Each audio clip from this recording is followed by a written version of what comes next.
with her done, I got too late. As well go in order. Silent Night, Rapier Shot. Judgment then. Ah, great. Is everyone gonna be dead here? Huh? Do you also see Navia and Clorand over there? They look like they might have run into some kind of trouble. Let's go check out what's going on. Nothing can your name be in trouble for 2 seconds.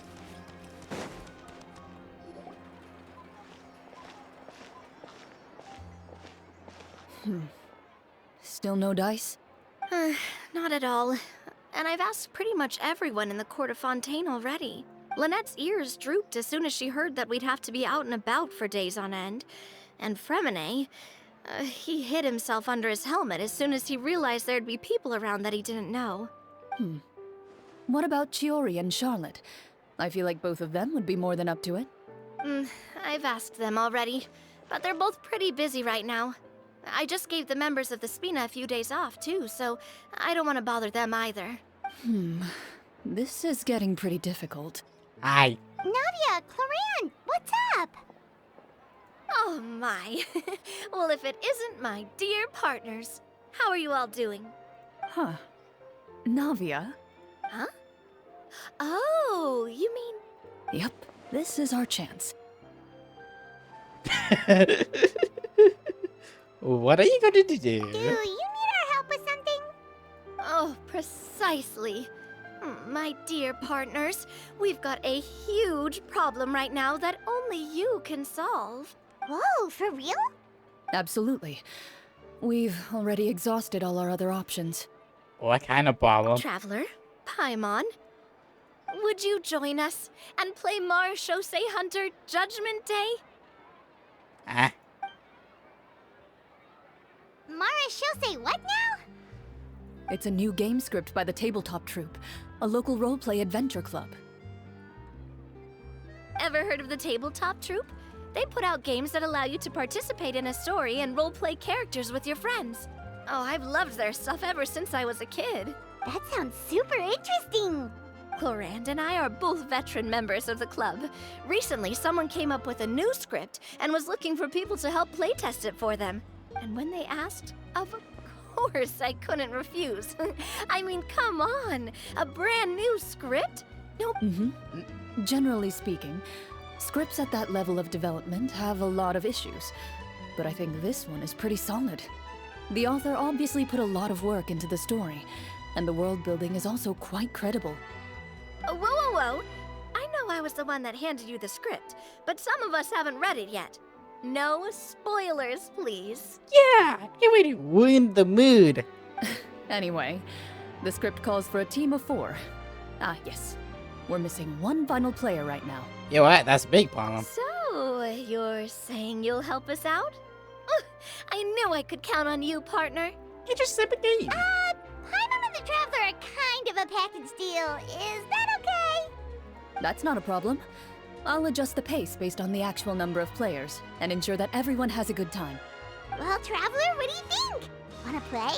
Paimon will follow your lead.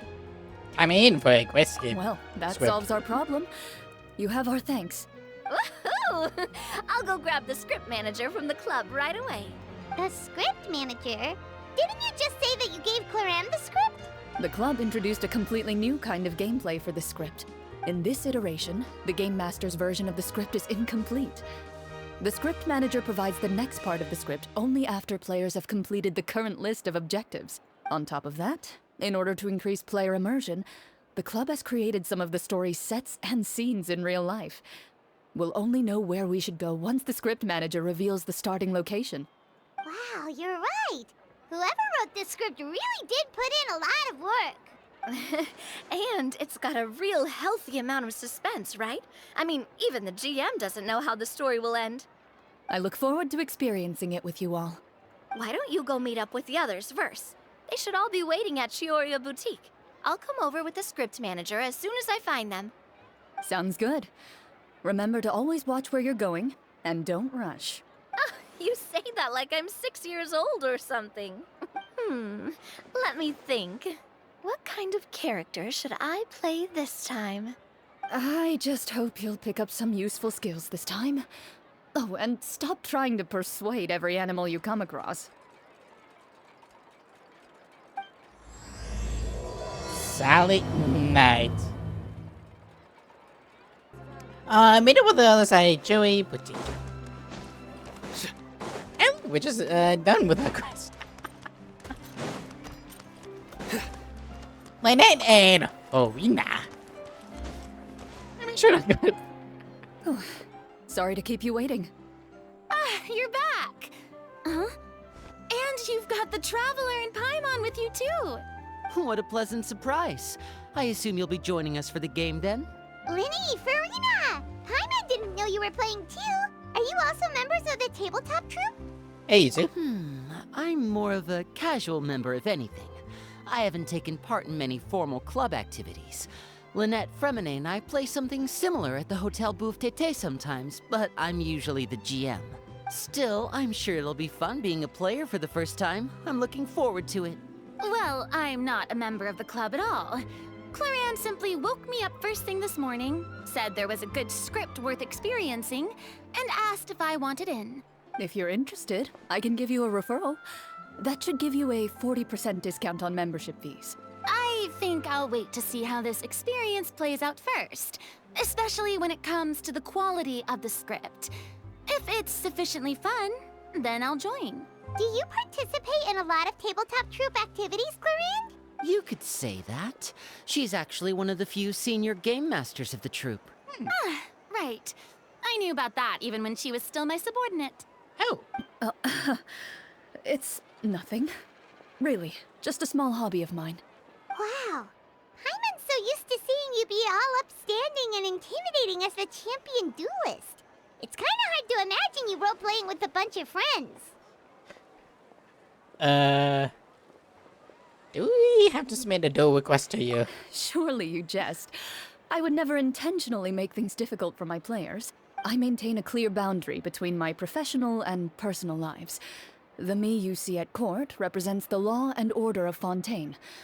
I put all personal feelings to the side and grant a fair duel to all who seek to defend their honor. But in my personal life, I'm just an ordinary person. Someone who feels anger and sadness, just like everyone else. Who knew Glowin was expressive? Well, you say that, but for all the time I've known you, I don't think I've ever seen you cry. I've seen you get angry, sure, but now I'm wondering whether you were actually mad or if it just looked that way from the outside. I was probably in work mode during those times. Is that so? Well, in any case, I just feel like even in your personal life, you don't get emotional very often. So you want to see me cry? That might be a little difficult. A show of anger, though, that might be something I could accomplish. I need to get out by. No, that's not what I meant.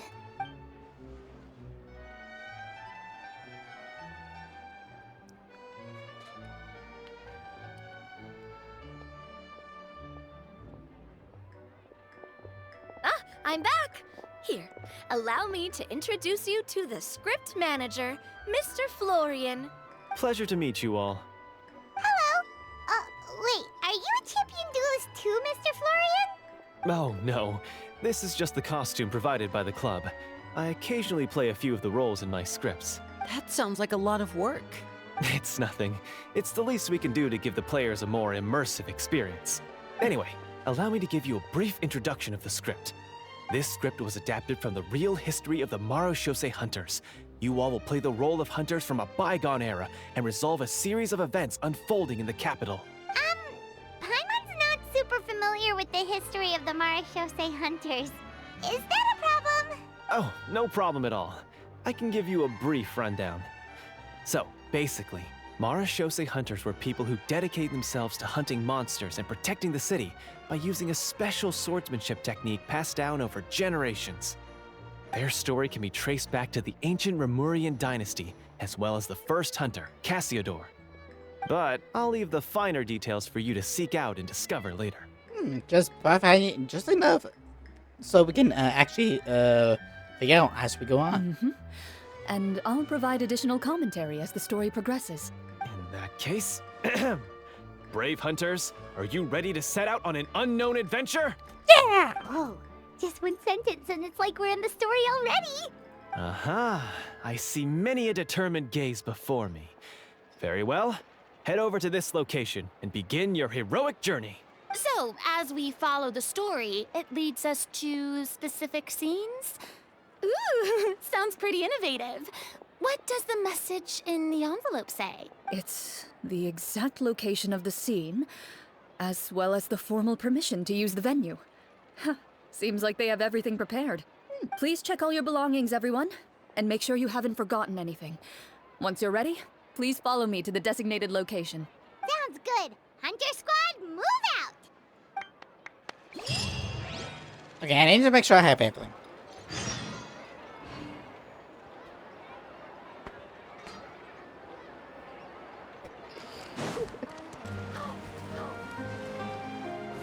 Yeah.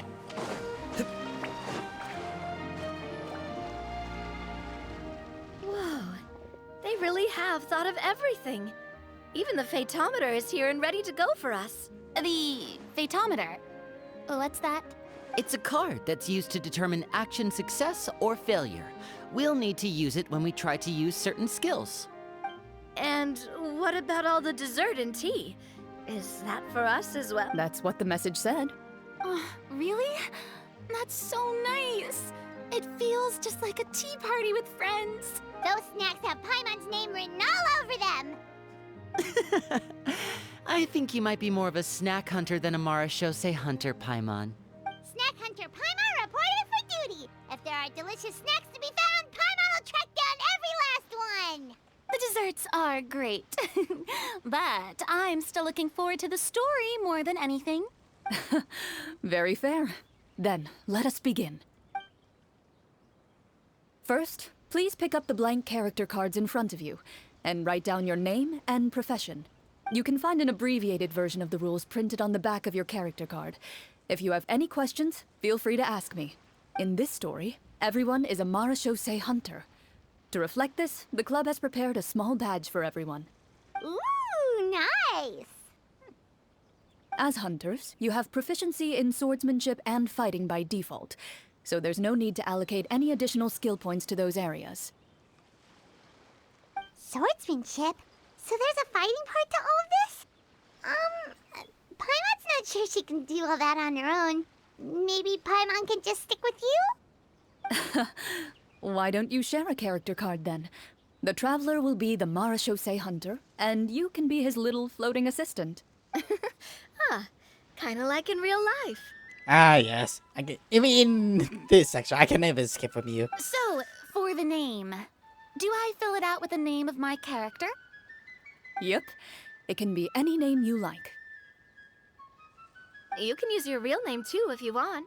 I do that whenever I get too lazy to think of a new name. Oh, so it would be like experiencing a different life, but still as yourself. That's not a bad idea. Is this D&D? In that case, I think I'll continue to use the name Linny then. Next up is the skill sheet. You have a limited amount of skill points that you can use to learn a number of skills. The more points you invest in a particular skill, the easier it will be to pass associated checks. I'll take persuasion and investigation. Those are must-haves when it comes to missions like these. Oh, those skills sound like they'd be useful for gathering intelligence! Good idea, Navia! Just as expected of a veteran player. So should we also take those skills then? Not necessarily.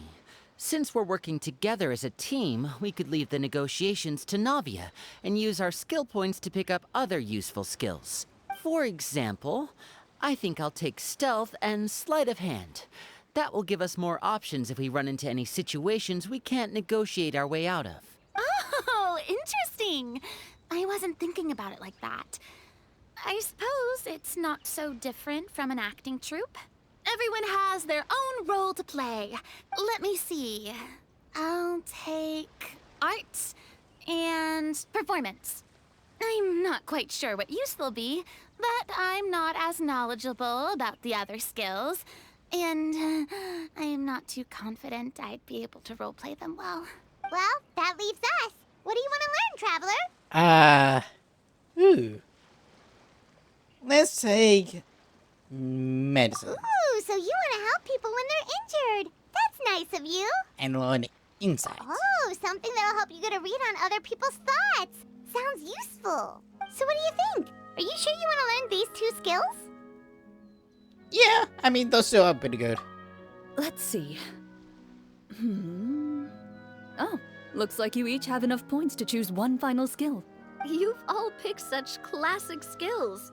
It's fine to go a little bit out of the box, you know. Why do I get the feeling she's getting ready to cause trouble? If this is D&D, I'm pretty sure this is what the Dungeon Masters do. When they... I'm pretty sure this is every Dungeon Master's hating. For example, this one here. Summon. Doesn't it sound super mysterious and cool? Oh, I saw that one just now as well. The description says, this skill can be used under certain circumstances to summon characters or creatures that fit the script's world-building rules. The script's world-building rules, huh? But how are we supposed to know what a Marashose hunter can summon? Oh, that's not for us to worry about, my friend. Just learn the skills that interest you, and the GM will take care of the rest. All right, you've convinced Paimon. Let's learn summon then. Paimon can't wait to see what kind of thing shows up. Well, now that everyone's more or less finished creating their characters, we can begin. Since 2 of our players are doing this for the first time, though, let me ask, would you like to play on easy mode or authentic mode? What's the difference between the 2? Well, in role-playing games, the story sometimes changes based on the decisions of the players and the results of the Fatometer. For example, if you fail a check, that means you cannot use the target skill in that scenario. A critical failure may even result in further negative consequences. If you choose to play in authentic mode, every time you elect to use a skill, you'll need to use the Fatometer to see whether you succeed or fail, and face any consequences that may follow. If you choose easy mode instead, every check will be successful by default, and you won't have to worry about luck playing a factor. The random checks triggered by a phenomenon often shows an indicator's destined cause or success or failure of action. Place to draw a card and give a random number between 1 and 20. If the number displays greater than or equal to check difficulty, you will pass this check, otherwise you will fail. This is in D&D! Players role-playing in the scene storm can sometimes affect the results of the checks. Cover check bonuses will be added to you when the draw number, and you use a check. I just consider sex of it. Given that I'd like to focus on the story, I suppose I should pick easy mode. I'd feel bad if I brought the team down by failing my checks. Huh? Oh, come on. Don't worry about that. RNG is the lifeblood of role-playing games. I'm going with authentic mode for sure. Never knowing what you might have to overcome. Ugh, doesn't that sound exciting? I'd rather be mentally prepared for what might happen. All right, then I'll mark down Farina for easy mode. All her checks will be successful by default. As usual, Navia and Linny will play on authentic mode. What about you, dear partner? How would you like to play? I like to be authentic. Are you mode. sure? Yep, I'm sure. Trust me, you'll see the beauty of RNG. This is a gacha game. I can take the RNG chances every single day. Honestly, I don't think Clorand would make things too difficult for us no matter what the Fatometer says. Isn't that right, Clorand? No promises. Uh-oh. That wasn't super reassuring. Well, anyway, enough talk. Let's get started. I want to experience at least a good chunk of the story today. Speaking of the story, why is the beginning scene on a beach? Well, that's because a long time ago. Back when human civilization was still in its infancy, powerful demons and evil sorcerers ruled over the land. They created a host of monsters and sent them to slaughter all humans in existence. Soon, a group of human rebels banded together. With their swords raised, they swore to brave the darkness, and in doing so, subdue each and every monster that sought their destruction. They became known as the Marechaussee Hunters.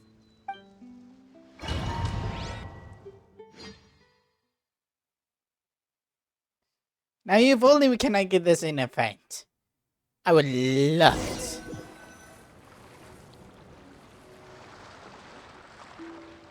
Sometime later, as a member of the Marechaussee Hunters, you receive a commission. Following the address provided on the message, you take a boat and arrive at this strange city. As you inhale, you can taste the slightly salty air of the docks as you begin to survey your surroundings. There aren't many people in the vicinity, but you do take note of a few others who, like you, seem to be sizing up this place. Your eyes meet, and you realize these people are fellow Marechaussee Hunters, likely led to this location after receiving the same commission as you. You're all Marechaussee Hunters too, right? Allow me to introduce myself. The name's Navia, monster hunter by trade and helpful neighborhood businesswoman on the side. What say you to traveling together? We can help each other out on the road. Okay, count me in. My name is Linny. I've been wandering since I was little and picked up a few less than legal tricks along the way. I was adopted by a Marechaussee Hunter and later chose to follow in his footsteps. I just realized this. Is this where you introduce your character to everyone? It sounds like they've done this dozens of times. My name is Farina, and, I grew up in a noble family. I always had a strong interest in performance and the arts. Even though I'm a Marechaussee Hunter, what I really want is to be a performing artiste. Hey, that's really cool. You can do it, Farina. That's exactly how it's done. Paimon is Paimon, a good friend and companion to this Marechaussee Hunter right here. I've been studying medicine ever since I was a child. I want to do my part to eradicate these monsters and use what I've learned to heal others. Finally! Oh, welcome. When we face the monsters, I'll make sure to charge in front to give everyone some cover. You can take care of the healing at the back. You open your envelopes at the same time. The message reads, "To the honorable and trustworthy Marechaussee Hunters, our kingdom is currently facing a grave crisis. The lands outside the capital have been overtaken by monsters, and our people are being led astray by forces of wickedness. We beseech you, please help us resolve this crisis and return peace and stability to our home." Huh. The layout of this city looks super familiar. It kind of reminds Paimon of Mondstadt. The scriptwriter must have used a real-world city as a reference when coming up with the map. As experienced hunters, the layout of the city reminds you of places once traveled. You recall the sight of tree-lined streets and the gentle tranquility of days gone by. Yet, as you regard the city in front of you, it appears to be little more than an empty shell. Its hollow gates are open to you, beckoning you to come forth and bring salvation back to the town. I carefully read every line of the letter and turn my attention to the signatures at the bottom. Who issued this commission to us? You see a long string of unfamiliar names. It would seem that many of the residents of the city issued this commission together. They sensed that things were not right within the kingdom and sent a distress signal to the outside world. In that case, why don't we take a walk around the city and see if we can learn anything from the local residents? Oh, good idea. We might be able to get some leads on the monsters and bad guys we're after. Ooh. You look up and see a tavern nearby. It appears to be open for the day. Why don't we go check out that tavern? If the novels I've read are anything to go by, taverns are usually full of information.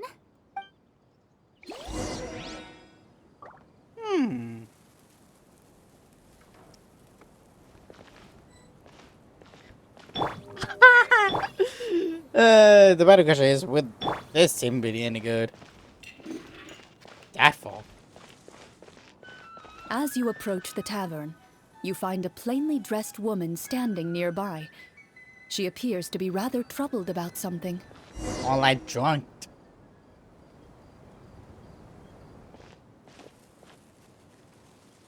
Greetings, friend. Lovely weather we're having today, don't you think? Oh, hello. I suppose you're right. The weather today is quite lovely. If only those monsters out there would stop causing trouble. It seems like every character included in the script has a certain amount of useful information to offer. If we keep asking questions, we might be able to get some good leads. Oh, come now, don't be sad. Life is all about optimism. Oh, that reminds me. What did you have for breakfast this morning? Huh? I don't think that's the kind of question we're supposed to ask. Nothing turns a frown upside down like good food. How about some macarons? I could make you some. No one has the cookie skill. You didn't even take cooking as one of your skill proficiencies. That's not necessary, miss. Excuse me for saying this, but you don't really look like a chef. Besides, I'm not really a fan of sweets. The one skill I did not pick. So you're someone who barely smiles and doesn't like sweets. You're really starting to remind me of this one friend of mine. Hey! Did she just... me? Clorian must have broke character for a second. This isn't getting us anywhere.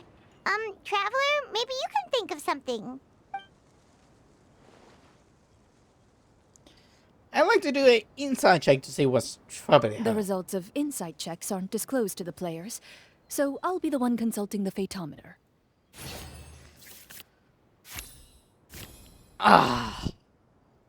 You recall all the lessons you've learned in your time and begin to carefully observe the woman's mannerisms. You notice that when she's quiet, she has an empty look in her eyes, as if her thoughts have drifted to a place far, far away. And when she speaks, she often subconsciously reaches out to touch the ring on her left hand. Oh, did something happen to your husband? So you noticed. That's a little embarrassing. A horde of monsters suddenly appeared near the capital recently, so all the guards were dispatched to fight them. Do you remember when those monsters appeared? I'm not completely sure. All I know is that my husband was dispatched to fight them 3 days ago. Do you know where he was sent? It all happened so fast. When we said our goodbyes, he couldn't even tell me where they were sending him. You have our thanks, friend. We'll find and defeat those monsters as soon as possible. We sincerely hope your husband will be able to return to your side soon. Thank you. Don't worry. We'll find him. Just try to remain optimistic and wait for good news. We don't always get to choose what happens to us. But we do get to choose the little things, like what we eat and how we respond to the things life throws our way. I hope that one day, you too will recognize the power of something as small and inconsequential as a delicious dessert. I'll do my best. You bid farewell to the woman and continue your journey further into the city.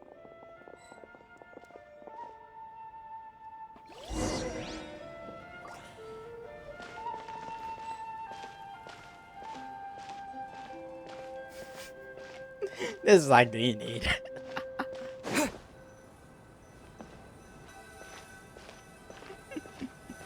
Well, yeah, I gotta make it As you authentic. venture further into the city, the streets appear largely empty. An elderly woman walks past.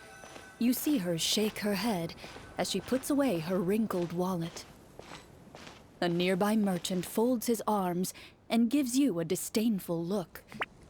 You get the impression that he's someone who has long gotten used to the sight before him.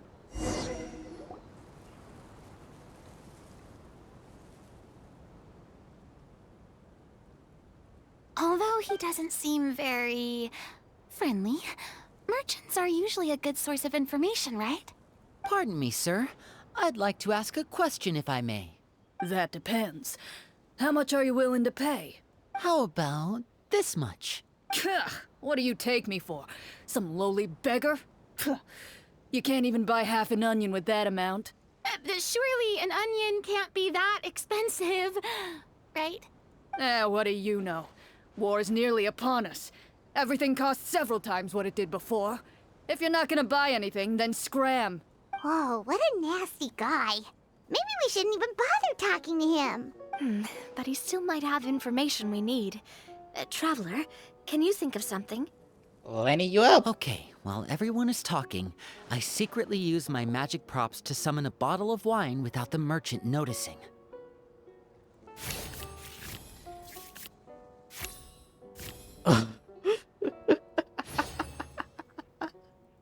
We meant no offense, sir. Here, allow me to offer you this bottle of vintage wine, made only from the finest grapes.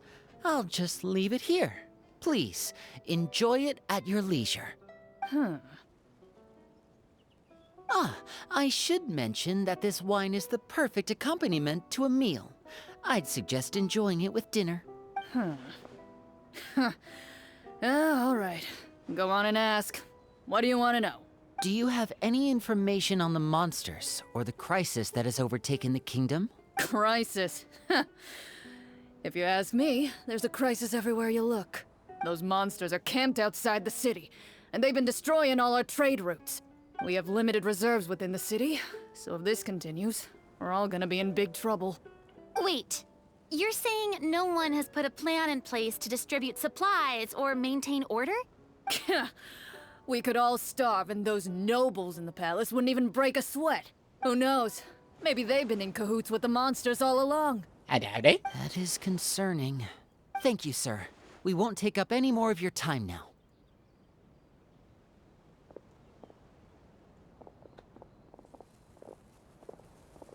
Hey, why did you leave in such a hurry? Well, you see, that bottle of wine was just a cardboard prop. Should we try to go somewhere with more people? Oh, how about the city square? Follow me.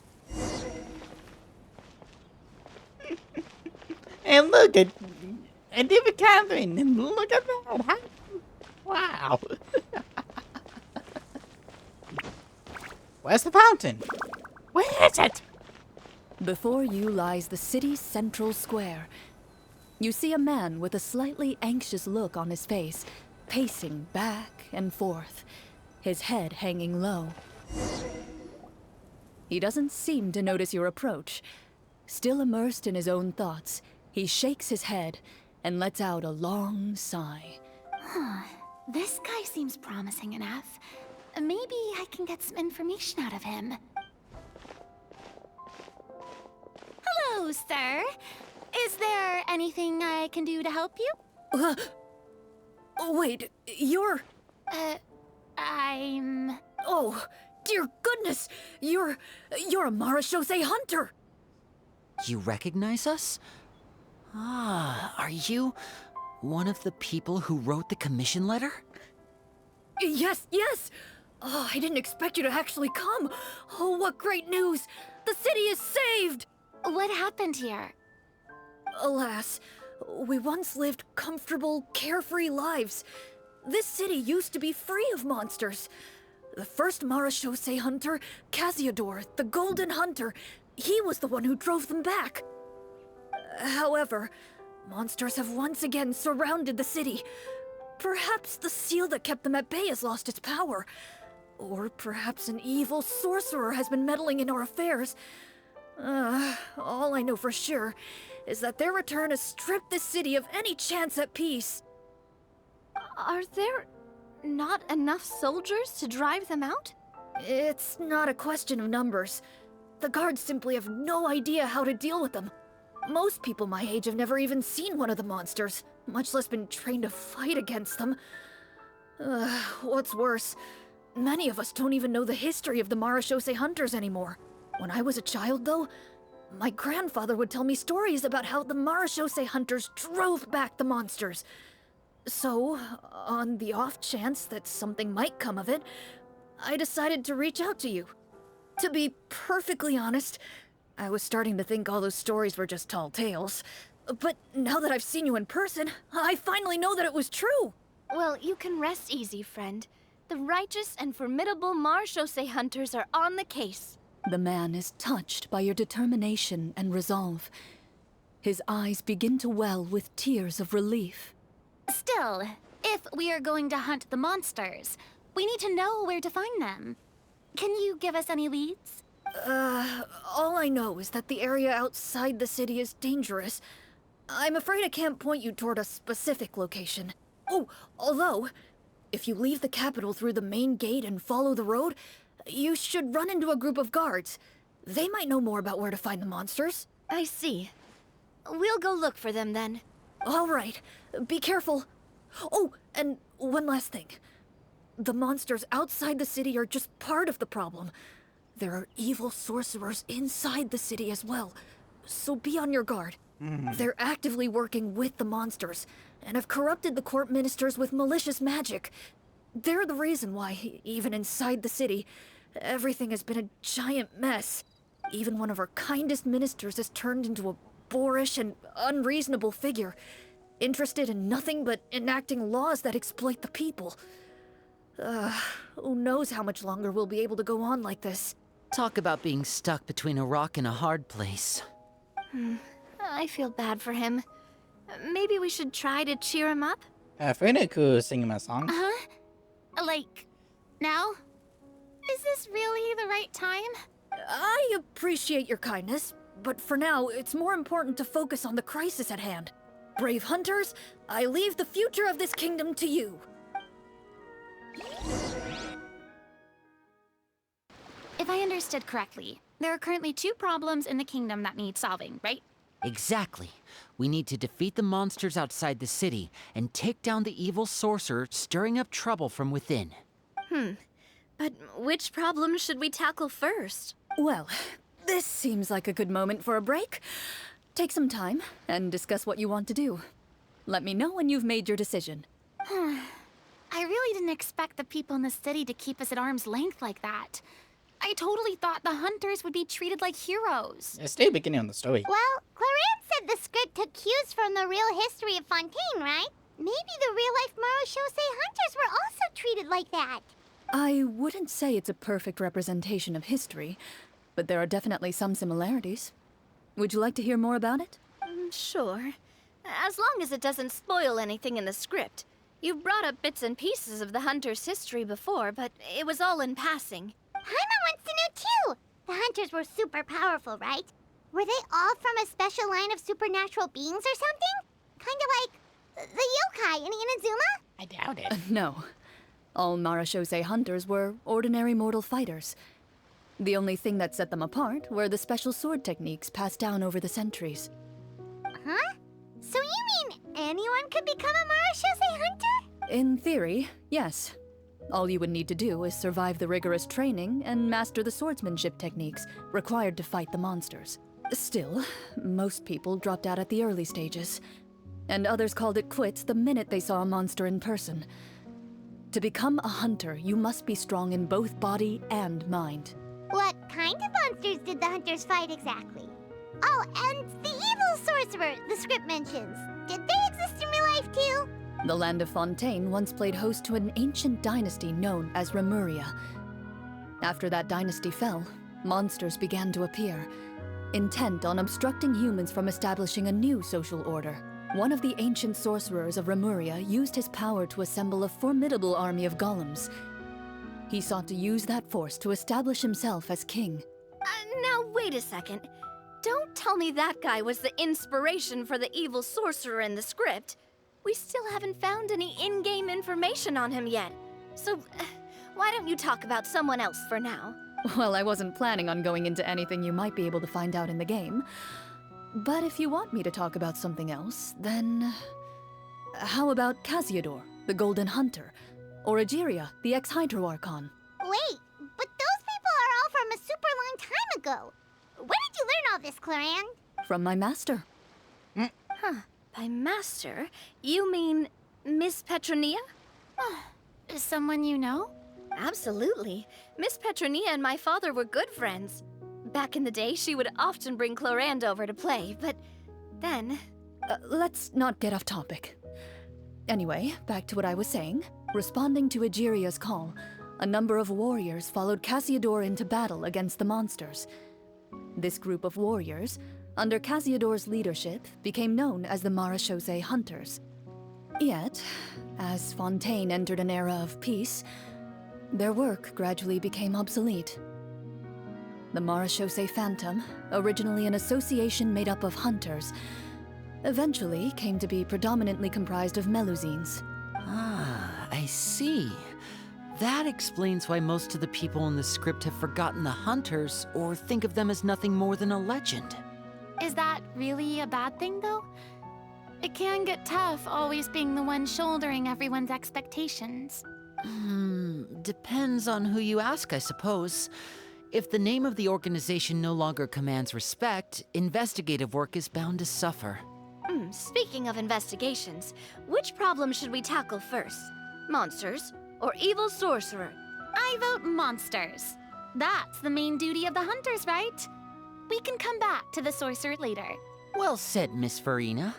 Plus, if the sorcerers really are the masterminds behind this whole thing, defeating the monsters could give us some clues on their intentions as well. I mean, while that is true, I'm thinking about the sorcerers, because they are the control of the masterminds. We could probably know about some other techniques if we defeat them first.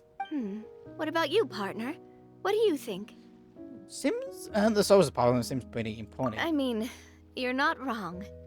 But those characters are usually the ones pulling the strings behind the scenes. More often than not, they're very formidable opponents.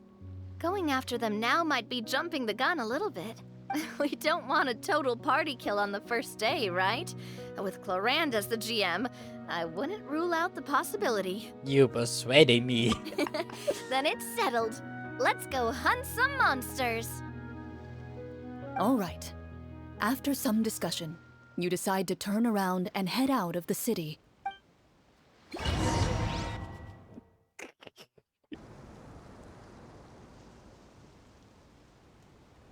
take a look around, like that guy said. You there! Outsiders, halt! I did not do anything. Who's there? An armored man approaches you. He has a tall, muscular build and a determined expression in his eyes. Just one look, and you can tell he's fought in his fair share of battles. Although he's trying his best to conceal his current state, his uneven gait and the sweat dripping down his forehead make it obvious that he's been wounded and is in serious pain. I'm the captain of the guard. I saw you sneaking around the city earlier, so I'll only ask this once. State your purpose, or it's off to the dungeons for the lot of you. Wow, it's been a while since someone's been this suspicious of us. I said talk, not whisper between yourselves. Have you ever heard of the Marechaussee Hunters? Marechaussee Hunters? Ha! That fairy tale, you mean? What, do you expect me to believe you're one of them? I like to do a message check to see if I can help him. Yeah.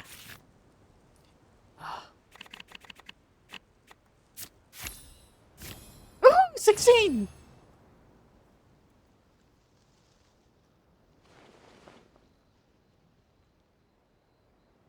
Using your knowledge of medicine, you're able to deduce that the injury on his calf was a monster's doing, and the wound has already begun to fester.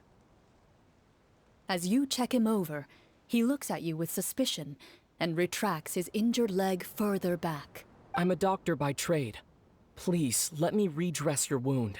You don't have to suffer like this. The man appears somewhat disgruntled at having been exposed, but soon relents and raises his leg for you to take a better look. He allows you to apply a poultice of specialized medicine to the wound, and it appears to bring him much relief. The tension in his brow eases. Oh, right. Guess you lot might actually be real Marechaussee hunters after all. In any case, you've successfully treated my wound. So, what do you want to know? Do you know where we can find the monsters, or the other guards who are fighting them?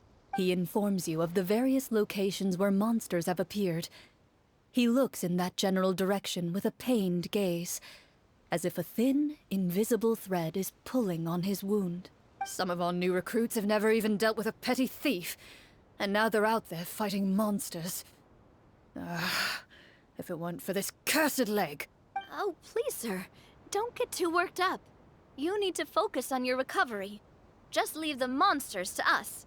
We're Marechaussee hunters, after all. Hearing you say that, a glimmer of hope flashes in his eyes.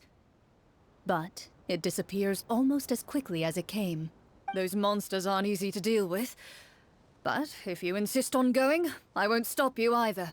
I just hope all the guards will be able to come back to their families alive. I wish you the best of luck. And he's gone. Based on what the captain said, the monster should be right up ahead. Let's go. Hopefully we're not too late. And then you'll be attacked behind. What? Ooh. As you approach the battlefield, you see numerous people lying by the side of the road. They appear to be dressed like guards. Their faces are filled with desperation and terror. Some are screaming and cursing in vain, as if still trying to banish the monstrosities they saw from their minds.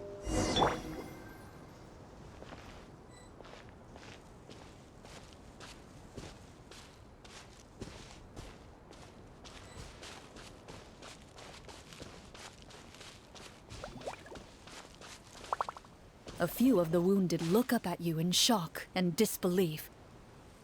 Quick, leave this place. Turn around and don't look back, they yell. There we got this. Should be easy peasy lemon squeezy. Okay. Couple souls. Yeah, this should be near that post statue.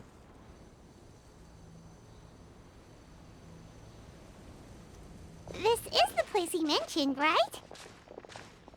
You see broken iron swords scattered all around you, and downed trees riddled with terrifying claw marks. All the signs point to one thing. A truly devastating battle just took place here. Be on your guard, everyone. The monsters might still be around. Before you can finish your sentence, you hear rustling sounds from the surrounding bushes. The monsters have emerged. Ah, not you guys. They close in on you without fear. You get the impression that, in their bloodthirsty eyes, you're just another meal for them to A little help here! This thing wants to eat Paimon! Your battle round begins. Now. Okay.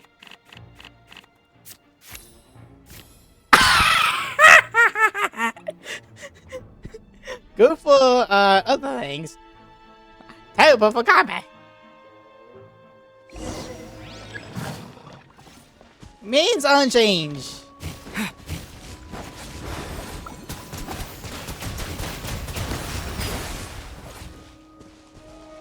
Wipe out! Step right up. Avis. Fire! Well, be a little lucky. Be a little lucky.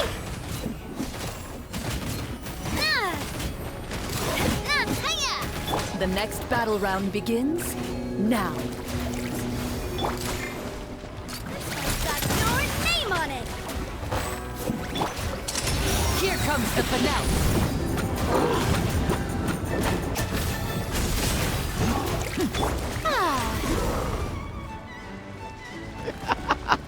The show begins.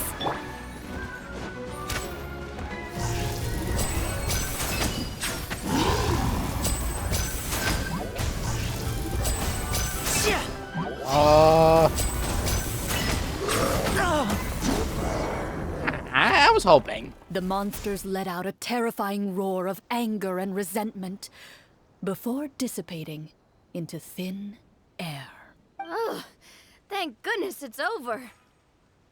We're lucky the Marashose Hunter class came with all those preset skill points. Otherwise, we would have been in some real trouble. I never knew the Fatometer even determines the amount of damage you inflict.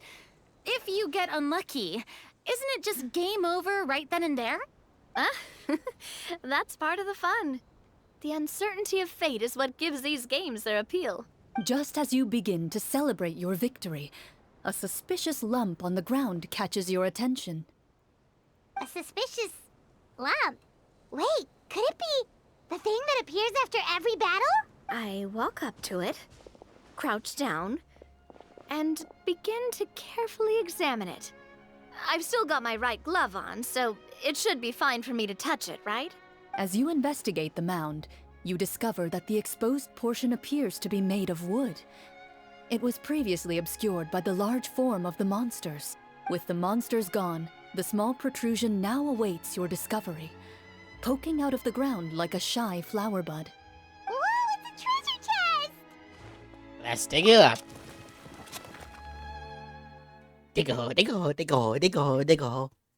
Dig a hole, dig a hole, dig a hole, dig a hole. With everyone's help, you successfully excavate the wooden chest from the ground, even without opening it. You can tell from the mora and jewels scattered around the chest that it must contain quite the fortune. Makes sense. We worked hard for this. Let's open it and we can share what's inside. I can understand your excitement, Paimon, but think about it. Doesn't it seem like there are people out there who need this treasure more than us? Yeah. Think about all the people suffering in the capital. Or all those guards who got hurt fighting the monsters. Wouldn't it be better if we gave the treasure to them? Wait, is that how it works? Paimon thought since we were the ones to dig it up, we could just take it for ourselves. Well, let's put it this way. Any decision you make during a role-playing game can impact the future course of the story. But would the people really believe us? It's hard enough for us to prove we're Marashose hunters. What if they think we procured the treasure illegally? They might get even more suspicious of us. That's definitely something we should consider. Maybe we can come up with an explanation in advance. Well, if donating it could cause that much trouble, why don't we use it to buy some gear and fill up on good food? Then we'll be ready to fight even more bad guys. I wouldn't be that bad. Looks like you're facing a difficult choice once again. Well, it's getting late. Why don't we call it a day for now? Wow, where did the time go? I'm not sure if it's because I'm having so much fun with you all or because the story is particularly enticing, but I feel like I could almost keep going. Here, here. Ooh, how about we play through the night? I'm not sure I'll have enough energy for that. Yeah, that won't work for me either. Lynette will give me an earful if I get home too late.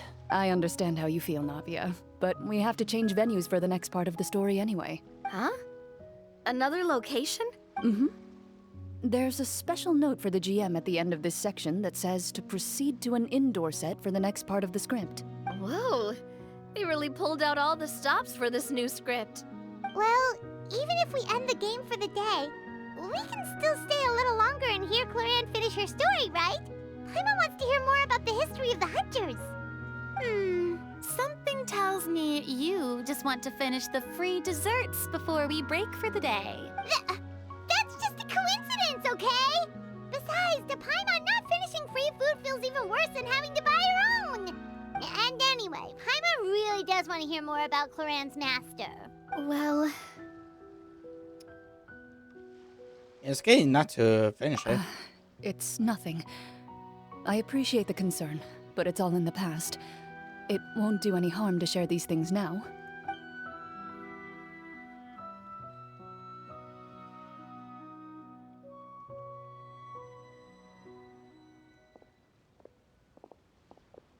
My earliest memories are of living with Master.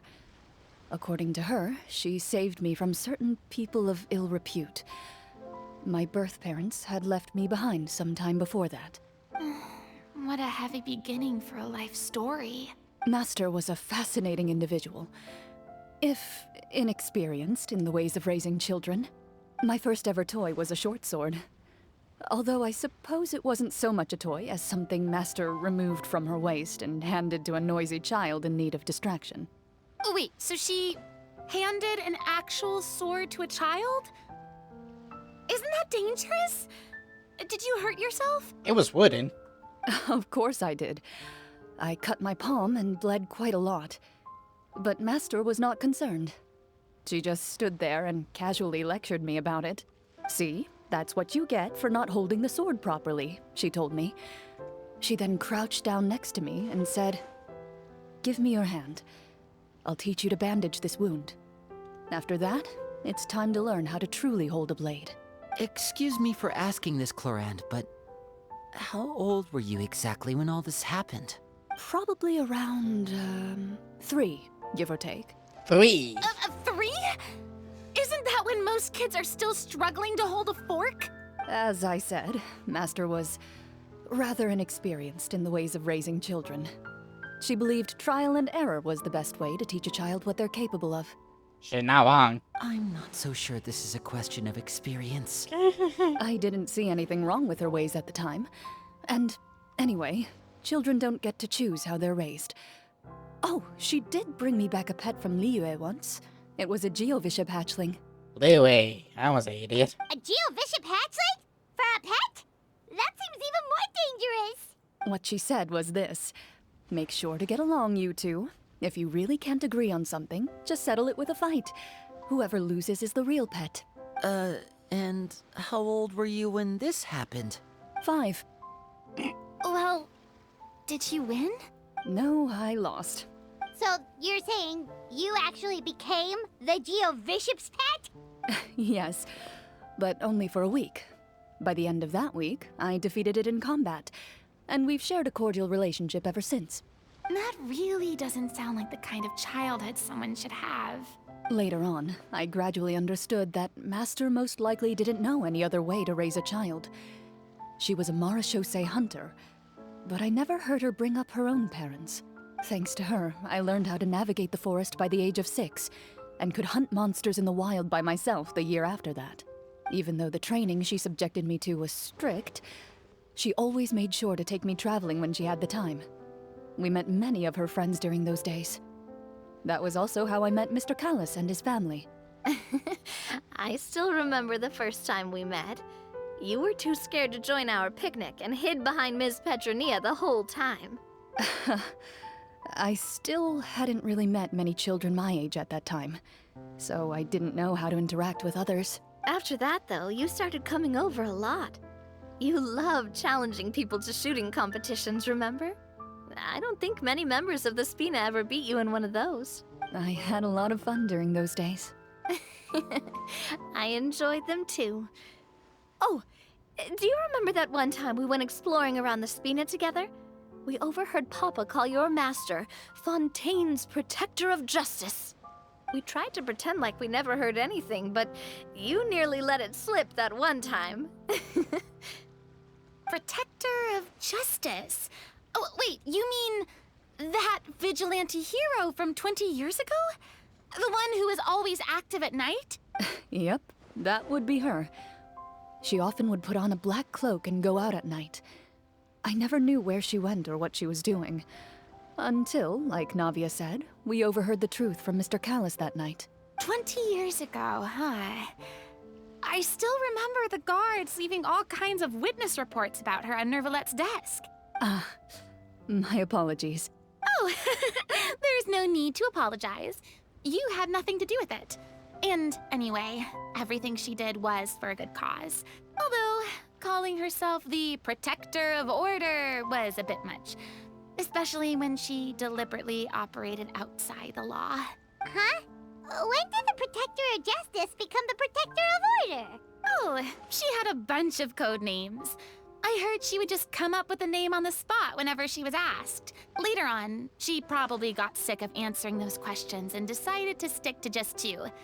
The Protector of Justice and the Protector of Order. That sounds like her, all right. I bet she forgot which of the two she'd use by the time she got back each night. Well, she certainly sounds like a fascinating individual. With her strong sense of justice, it's no surprise her student followed in her footsteps. It's true. I always wanted to become like her. Someone powerful, independent, and with a strong sense of conviction. But But... she suddenly disappeared the night I turned 10 years old. Aw. Disappeared? What happened? I have no idea. She didn't even leave a note. I was never able to find out where she went. That night, I was celebrating my birthday at Navia's house. But Master never came to pick me up. When I returned home on my own, it was to an empty house. When she still didn't appear after a few days, I went to Mr. Callus's house to ask about her whereabouts. But he only shook his head. Papa probably didn't know either. I know he sent a few people to investigate the matter in secret, but they never found any credible leads. Don't worry, I understand. To be perfectly honest, given Master's personality and way of doing things, it all made a lot of sense. If I had to guess, I'd say she probably used it as an opportunity to force me to become independent. Just like how, when a litter of kittens reaches a certain age, the mother willingly leaves them behind. Were you upset, Clorinde? I was at first, but not anymore. I don't believe Master would suddenly disappear for no reason. There must have been something she just had to do. Well, despite everything, you still managed to follow in her footsteps and become the greatest champion duelist in all of Fontaine. You're practically a living symbol of law and justice. I suspect my position would be far too by the books for her. Master always did whatever she pleased. But you're right. I suppose I do take after her in some ways. Who knew Clorinde had such an interesting past? I never had the chance to ask her about it before. And I wonder... if Clorinde's master were the champion duelist back then... would that duel against Mr. Callus have gone differently? Oh no. Judging by the atmosphere, Clorinde and Navia are probably thinking something similar. The mood just got super awkward all of a sudden. Well, anyway. Would you look at the time? It's getting dark, so we should probably call it a day for real this time. If we keep talking like this, we really will be here all night. I had a great time today, Miss Clorinde. Thank you for being our GM. Anytime. The script was good, but I've got to say, your childhood stories were even better. Hey, you should tell us more about that fight against the Geo-Bishop sometime. Maybe your master was onto something. You could be right. What does she mean, onto something? I certainly don't know any 5-year-olds who want to fight a bishop in their spare time. Guess I'll head back as well. I need to save my energy if I want to continue enjoying the story tomorrow. You're that excited to hear about my fight with the bishop? I was talking about the script. How does she know? How does she know? Oh, good.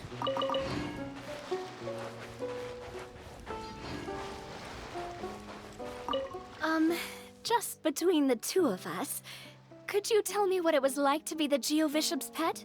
It was nothing special, really. Geo-Bishops don't understand the concept of a pet. So, basically, it just headbutted me whenever I entered its territory. And that hurt? Yeah, it hurt. What, something you want to experience for yourself? Nope. Oh, I'm good. Thanks. Who knew? Flow in. Hothead. And make sure... Let's Tessa. go meet up with the group. Paimon's really looking forward to today's story.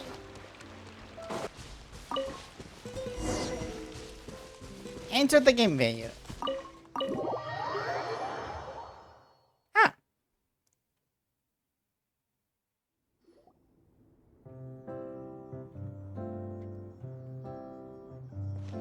looks like everyone's here. Now, before we begin, why don't we finish where we left off yesterday? There was an important decision to be made, yes? I'll pour everyone a cup of tea. Is that really the most important part, though, Clorinde? Paimon's more concerned about our current surroundings. Heavy walls, cold railings, dim lights. This is obviously supposed to be a prison. Excellent, wonderful atmosphere. I admire the work put into the set. Still, it's obvious the scriptwriter has never paid a visit to the fortress of Meripede. So this set is going to be a part of the script? Unfortunately, that is something I can neither confirm nor deny. Anyone think Clorinde's smile is starting to look kinda scary? Yeah, it looks. It always looks scary. What are you talking about? Well, whatever happens, we'll just have to push on. But first, we should really figure out what to do with this treasure. If we're worried about arousing suspicion because of our identity, why don't we give ourselves a different name, just like Clorinde's master did? Yeah, it might be better to keep a low profile. As long as we're helping people, it doesn't matter who we are or what we're called. Staring at me won't get you anywhere. Or did you want some more tea? Sure, why not? Oh, Paimon's good. Thanks. Why aren't you saying anything, Navia? Wait, what's that next to you? Oh, this is the short sword Clorinde mentioned last night. I found it. Huh. I'm surprised you managed to track it down after all this time. Well, I made sure to take good care of it, considering the circumstances in which you gave it to me. Of course I had to keep it safe. Anyway, where were we? Oh, right. I was just thinking about all the potential ways for us to break out of prison. We could dig a tunnel, or try to bribe the guards. Wait, we haven't been thrown into prison yet, have we? Well, it's only a matter of time. It pays to be prepared. Just like how you should always have an umbrella on hand, even when it's sunny. Alright, Paimon's made up her mind. Let's just give the treasure away. Paimon may have wanted to keep it, but if it's going to land us in prison somehow, Paimon will be too upset to enjoy her snacks. Wait, development in Paimon? This is a travesty. The world is going to be destroyed. Paimon's development as a character. So, you've reached an agreement? All right then, we can continue with the story. Oh, and we'll collect all the scattered pieces of treasure on the ground as well. All right. You collect the treasure and make your way back to the capital with your bag of loot in hand. The city is still shrouded in a gloomy, oppressive atmosphere, but your spirits are surprisingly high. In places where sunlight struggles to reach, you generously share your wealth with the children, the elderly, and the poor in urgent need of help. Thank you, kind soul. The elderly woman's look of gratitude follows you as you walk away, her eyes never leaving your back until you move entirely out of sight. However, there's still quite a bit of Mora remaining. It appears you haven't made much progress. She's probably trying to tell us to speed this up. We need to hurry up so we can address the sorcerer problem. Should we go find that man again at the square? He seemed like a pretty responsible guy. I'm sure he knows the people here far better than us. Oh, good idea! Just as you start to make way to the square, intent on finding the man again, there's a voice.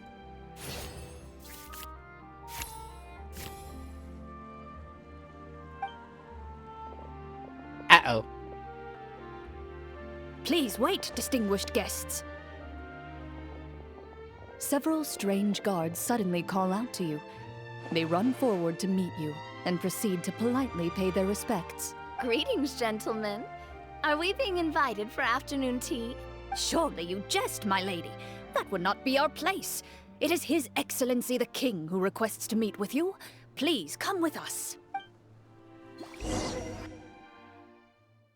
Uh-oh. Do you think this could be a trap? Well, we have to investigate the court at some point, right? Meeting the king himself would be a fantastic opportunity to do that. I say we go for it. If something happens, we'll just turn the whole place upside down. That sounds a little intense. After a quick discussion, you nod to the guards and agree to follow. They lead you all the way to the audience hall of the palace.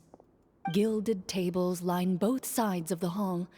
The space itself is adorned with all manner of expensive antiques, glass shelves, and silver candlesticks. The items appear quite ordinary in size and dimension, yet their presence somehow makes the emptiness of the hall feel even more surreal and ominous. Wow, it's so luxurious! The elderly king, clad in a magnificent robe, sits upon the deep crimson throne before you. He wears above his head a majestic crown, with a gemstone the size of a bird's egg set right at the very front. As you observe it, you see a complex pattern of light reflect off its surface. Ahem! They're here, Your Majesty. A man dressed in dark clothes, likely a minister, shields his mouth with his hands and bends down to whisper a few words to the king. After a moment, he lowers his hands and stands back up. His gaze shifts to fixate on your group, but he does not move from his place at the king's side. The king does not appear entirely aware of his surroundings. The man by his side, though. We should keep a close eye on him. The king remains still and says nothing. The minister is the one who speaks. Esteemed guests, allow me to thank you for coming to our faraway kingdom. Unfortunately, His Majesty the King finds himself quite exhausted from work. So please allow me, his Prime Minister, to welcome you in his stead. I've heard tell that your group, the Marechaussee Hunters, used your exceptional ability with the sword to repel the monsters near the capital. Such a great deed deserves to be rewarded. However, seeing that I was not fortunate enough to observe such a feat with my own eyes, you'll forgive me for seeking to verify the truth by speaking to you myself. Well, we've got nothing to hide. You brought us here to talk, right? So we'll just explain what happened.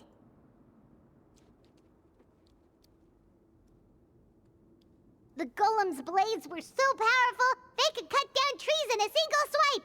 It took a lot of effort to defeat them, even for trained swordsmen like us. Well, that was enough details, right? Believe us now? Your account does indeed match those of the survivors. Since you were the ones who defeated the monsters, that must mean you are also in possession of the treasure they stole? Well, we did take the treasure, but... How did he know about the treasure? Right? Then I must ask that you return it at once. It belongs to the kingdom. Wait, but didn't you just say that our great deed deserved a reward? Shouldn't the treasure be considered a part of that? Yes, that was indeed what I said. But you seem to have forgotten a very important distinction. Only that which is freely given by the king can be considered a reward. Taking the rightful wealth of a kingdom without said permission, on the other hand, is a crime. But that's completely unreasonable. Yeah, that makes no sense! If it weren't for us, the treasure would still be buried underground somewhere! Maybe so, yet the fact remains. You tried to dispose of the treasure without reporting it to the court and without receiving permission, yes? What, no answer?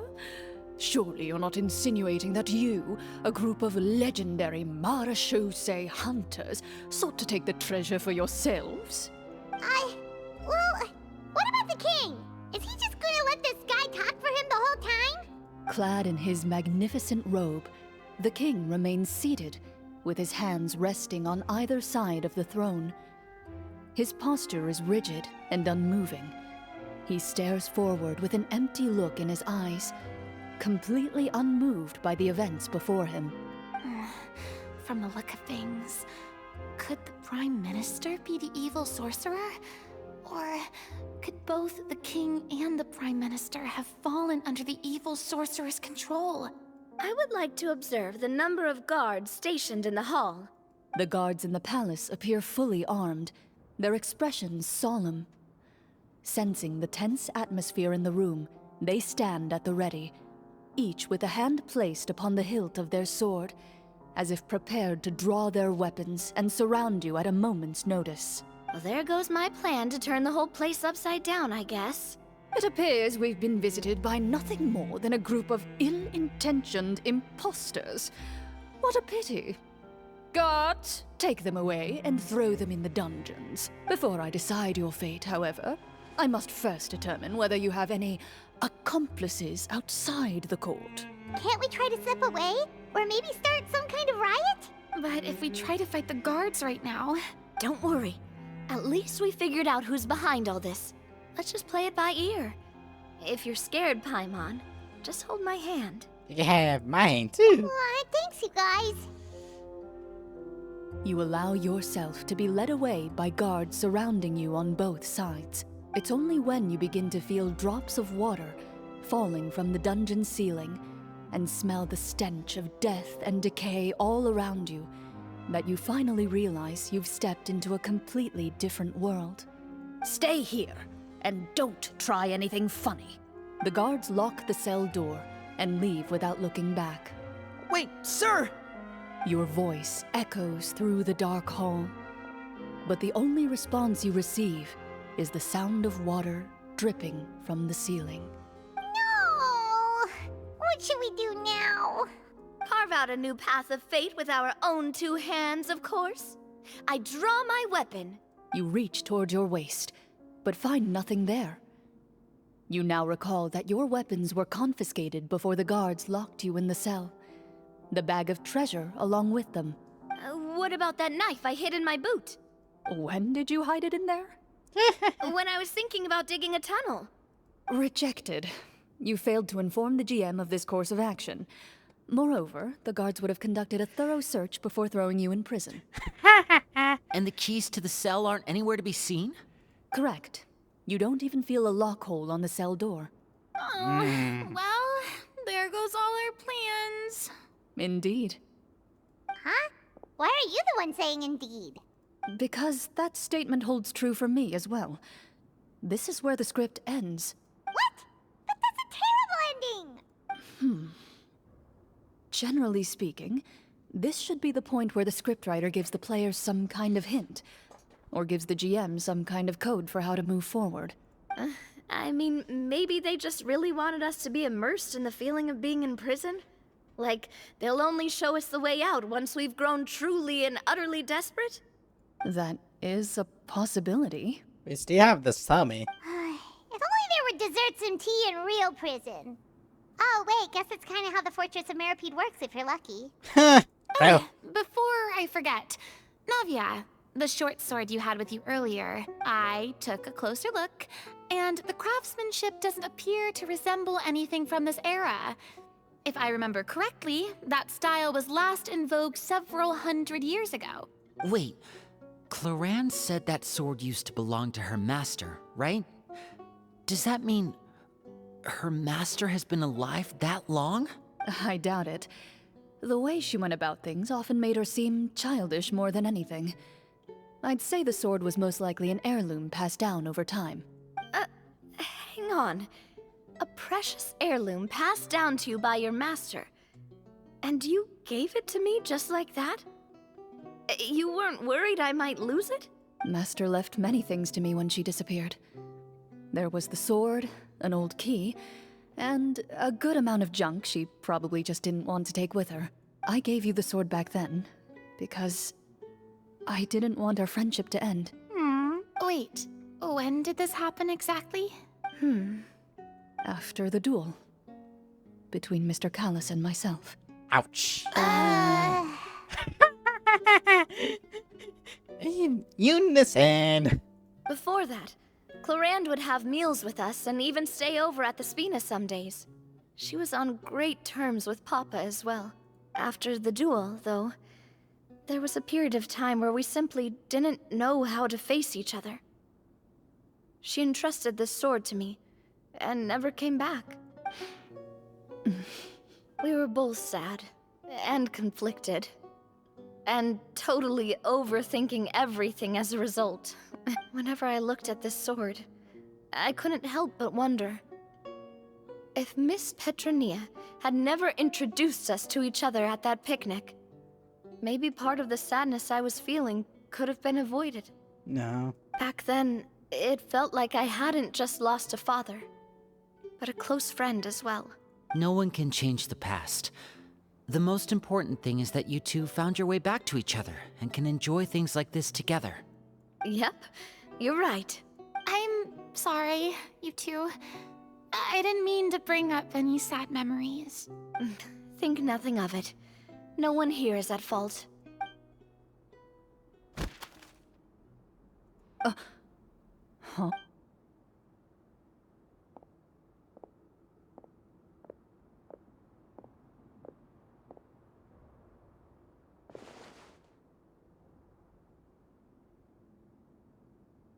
Oh, looks like the next part of our script is here. Perfect timing. The situation was really starting to get desperate. And not just because of the prison thing. From Claren's face, Paimon really can't tell if it's good news or bad news. Maintaining a book vest takes a true skill. I know that much. Water continues to drip from the ceiling. In this lightless dungeon, you lack a reliable way to tell how much time has passed. Eventually, you get used to the unpleasant odor of straw, mold, and rust, and find yourselves alternating between fits of drowsiness and despair. Suddenly, you hear footsteps outside the door. Heads up, everyone. Someone's coming. Gather close, everyone, and keep your voice down.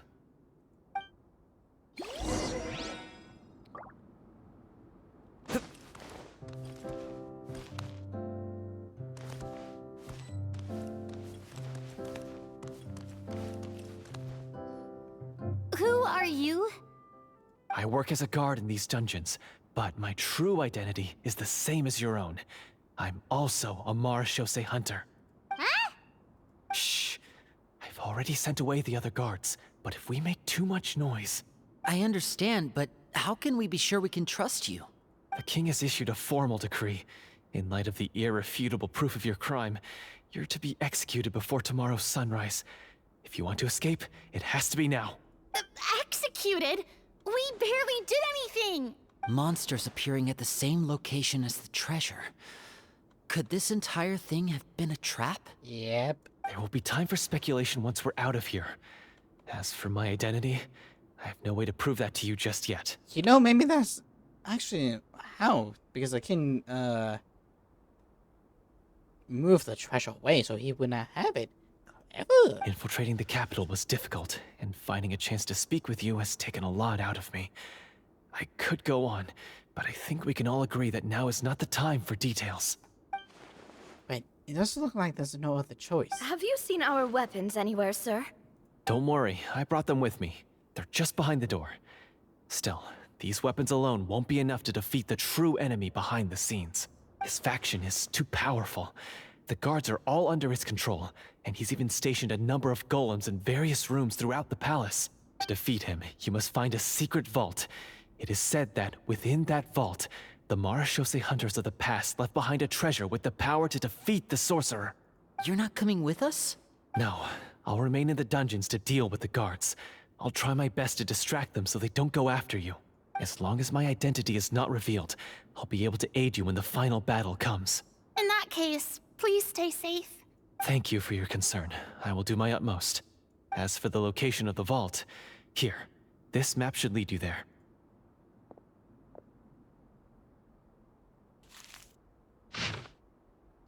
Ooh. Got it. All right, once I open the door, remember to stick close and refrain from making any noise. I'll lead you out of here as quickly as possible. You now have the chance to restore the honor and legacy of the Marechaussee hunters. So please, get out there and reclaim what's ours. And be sure to exercise caution. With the help of the guard, you successfully escape the dungeons. Your sense of despair and anxiety both seem to fade as you continue your quest.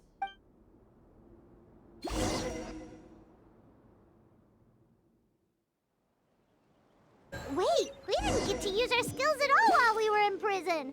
Who knows when we're gonna get the chance to use that cool summon spell? That is a pity, but we can only continue to move forward. Oh well.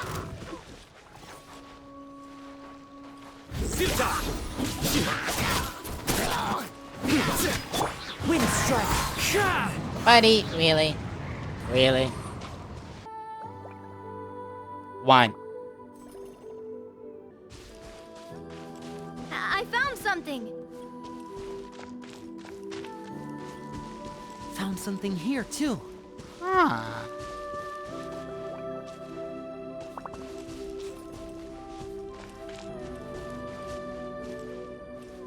Wait. Same here. Hey?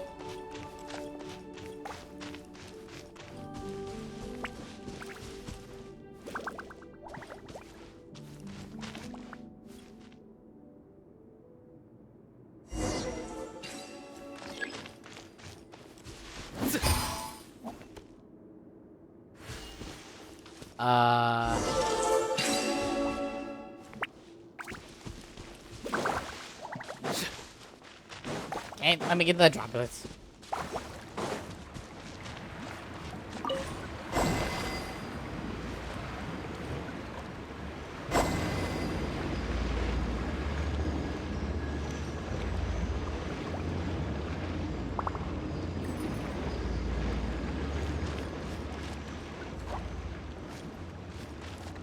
Okay.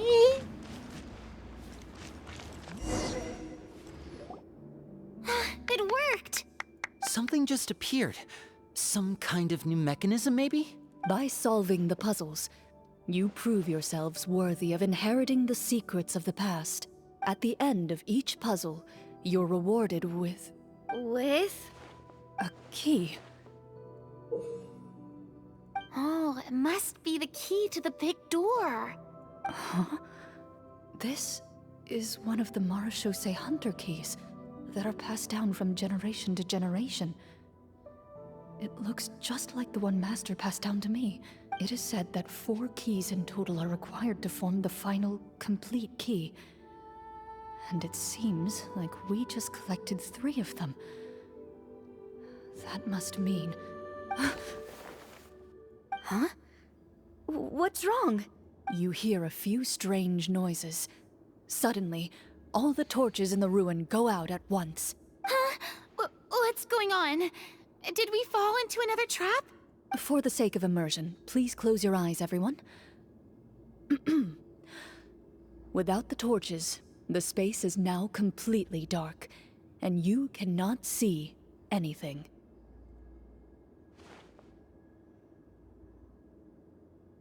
But Paimon can still see a little bit over here. Paimon, don't break out the paper's emotions. Oh, right. Sorry. So no, Lena, I'm gonna hit you with a hammer.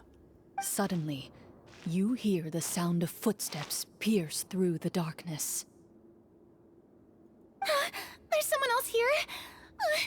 Oh, this is so unsettling. I can't see anything. I've been discovered then. Wait, that voice, it's... You recognize the voice as belonging to the guard who led you to this place. It appears he now covets the treasure for himself, and has come to stake his claim. Oh, so this is just part of the script. Then I can probably relax. Well, if we can't see anything, that means we can't fight to the fullest of our abilities. Should we retreat for now? Judging by the way he's holding his sword, he must be a real Marechaussee hunter. But this isn't part of the script. Retreat? That's not the hunter way. If it's dark for us, then it's dark for him. We choose to fight. Your choice is noted. Please keep your eyes closed until I tell you the torches have been relit. This battle will be in the dark. You got it. Well then, let us begin.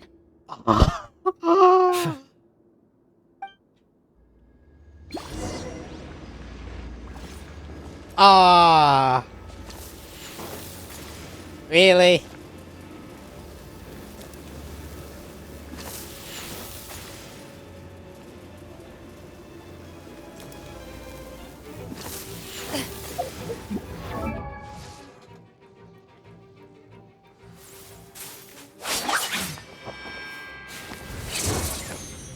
Well, unless you have your weapon. Absolution, great damage, numbers of blush, suckage. Typical with... Huh.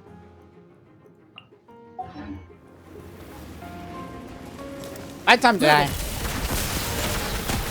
I'd like to try to hit him with my sword. Your strike is successful. Ha!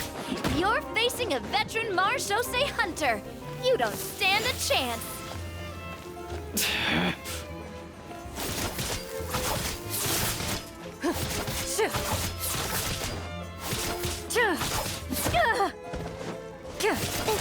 Is he still standing? Goodness, he sure has a lot of HP.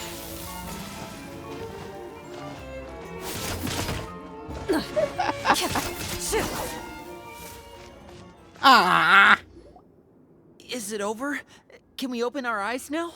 The enemy is strong and relentless, but the battle is nearing its end. The torches have not been relit. What about now? Final strike. Ha!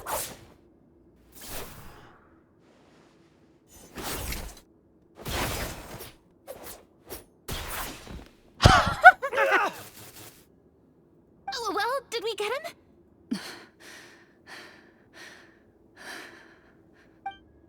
Why isn't she answering? Glorian?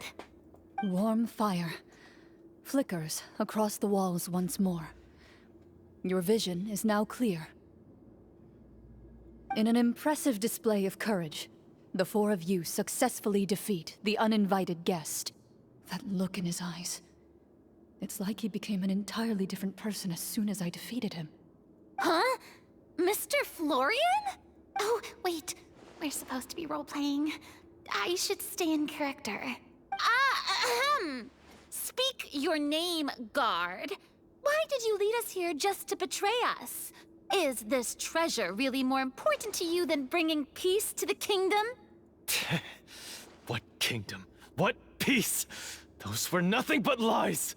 I, Florian, am a true Marechaussee hunter, descended from hunters of ages past. So he's also using his real name. Or, wait, was that the name of his character from the very beginning? Then I'm even more confused. If you truly are a Marechaussee hunter, shouldn't you want to help us just like you said before? Shouldn't we fight together for the sake of the people? You know, I like how Glowing is still trying to put on this type of show, make us think, just not this escalate the whole situation. What do you know? In this day and age, there's no glory to be had as a Marechaussee hunter. What's that supposed to mean? My skills were passed down to me by my father. We lived a life of obscurity in the remote wilderness. Still, he devoted everything he had to being a Marechaussee hunter. And what did he get in return? A life of poverty and pain. In a world that forgot all about him. When he died, not a single person came to mourn his passing. The Marechaussee hunters were the ones who saved this city. We're heroes. We deserved more recognition and respect than this. Is he talking about how no one in the capital seems to remember the hunters and their legacy? I didn't expect the script to contain this level of social criticism. So that's why you want to take the treasure for yourself? You feel like you're owed fame and wealth? If you already knew where the treasure was located, why didn't you just come down here and take it? Because I still needed the final key. Only a true Marechaussee hunter is capable of passing through this final door. As someone who sought to hurt others for his own gain, Florian lost that right long ago. Okay, but what is this treasure anyway? We've got all the keys, right? So can we just go in and take a look? You're sure you want to go in? We've been talking about it for so long. Of course we want to see what's inside. And we've already defeated Florian, right? So he won't try to take it from us anymore. Pesky brats. Watch yourself. Then let's open the door together. All right. Your choice of action is confirmed. Glowing takes out the keys from Ellie and walks up to the heavy door. Without noticing, she takes out her own key, trusting with the others to form the final shape. Ah. Before you, the door to the treasure, sealed and undisturbed for more than 100 years, finally swings open. You hear the shrill wail of the door hinge as it rotates for the first time after years of disuse, almost like a sleeping giant letting out an extended yawn. You get the impression that the secrets buried behind this door might be just as heavy as the sound you just heard. It's open! Come on, let's go in! Paimon wants to see what's inside! Ooh, me too! Thanos! Ugh, uncovering hidden treasure is the most exciting part of adventuring. What do we have here? Uh-huh. A stone tablet? And some shabby weapons? You call this a treasure vault? Looks more like an abandoned warehouse! Maybe the troop ran out of budget at the end? They provided a super immersive experience at the beginning only to drop the ball at the most important part? They could have at least filled this place with cardboard Mora or something! Wait, I get it now.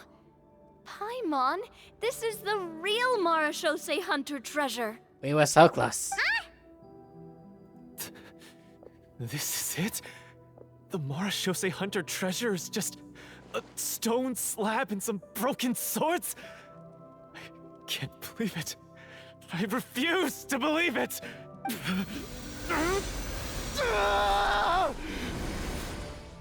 Whoa, are you okay? The Marachose Hunter before you appears to suffer a serious mental breakdown. He needs to leave the room for a moment to collect himself. One of you seems to understand the significance of the treasure already. If the rest of you wish to follow suit, you may remain here in the meantime and explore your surroundings.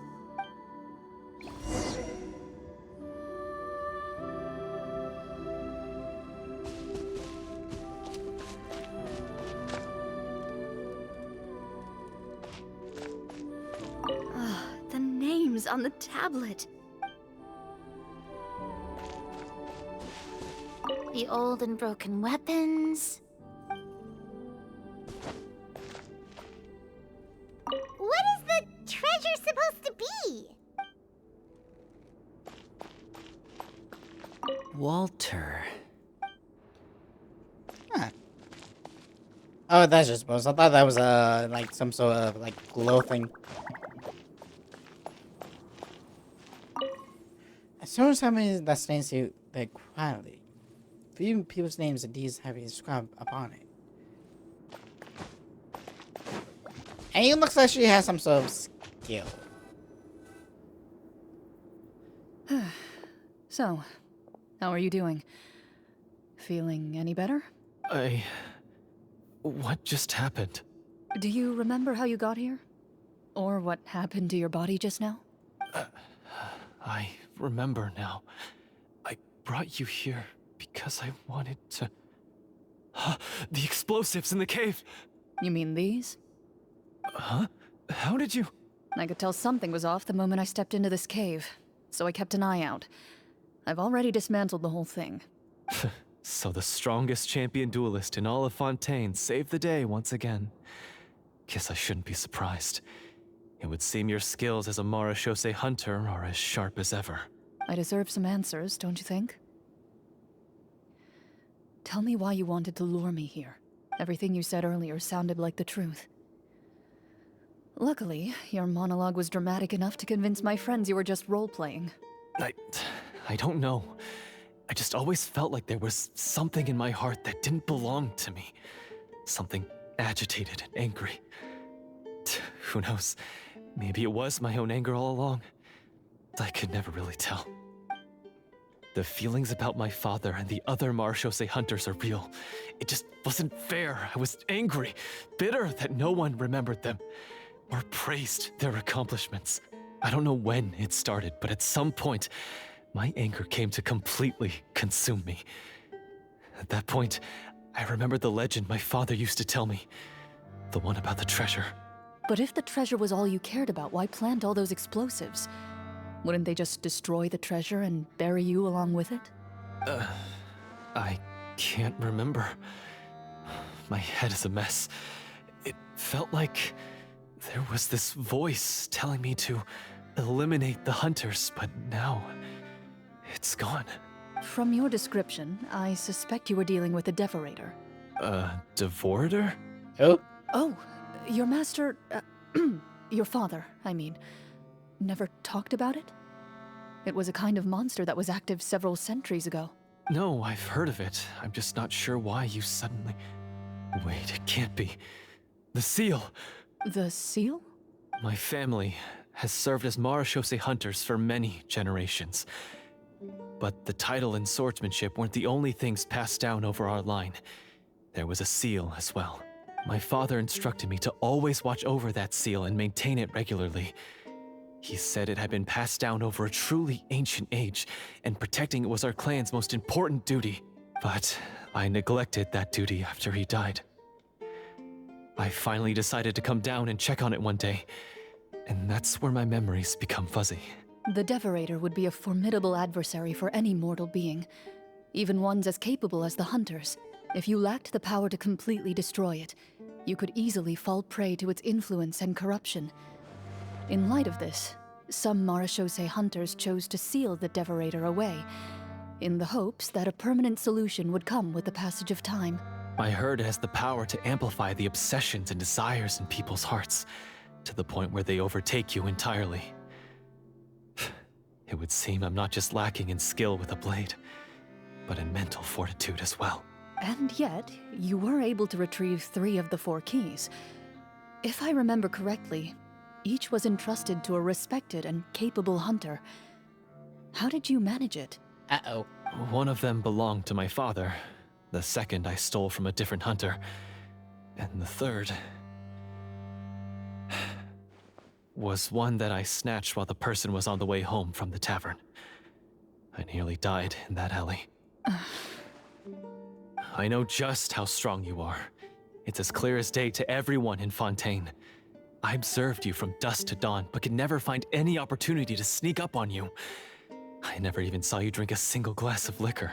The only way I could think to obtain that last key was to lure you here using your hobby, and then... Oh, I get it now. That monster, it wanted to bury you here alongside the treasure.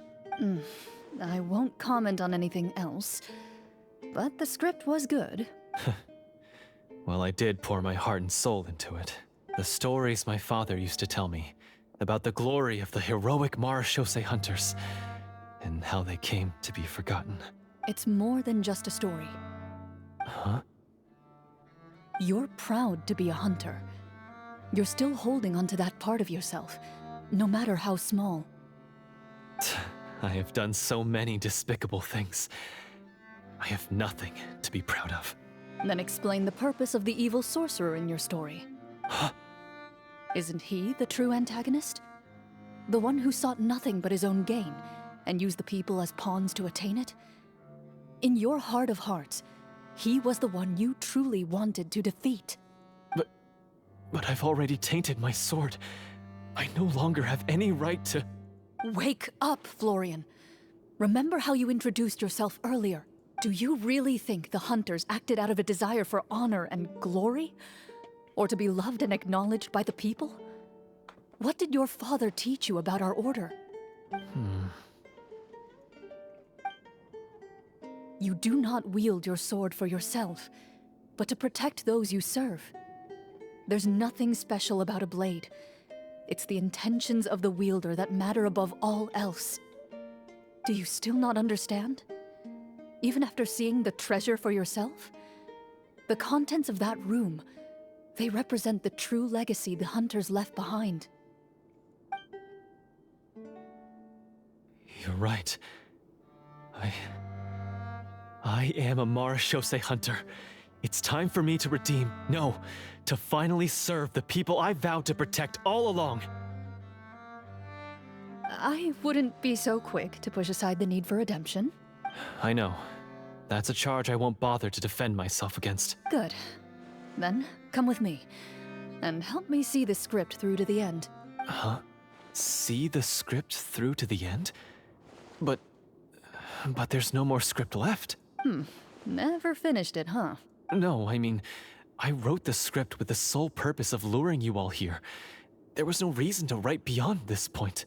Then we'll just have to keep writing it. The evil sorcerer still needs to be defeated. You mean the Devorator? Are you saying I have to make up the rest of the script as we go along? Is that really so hard? You've already written most of it.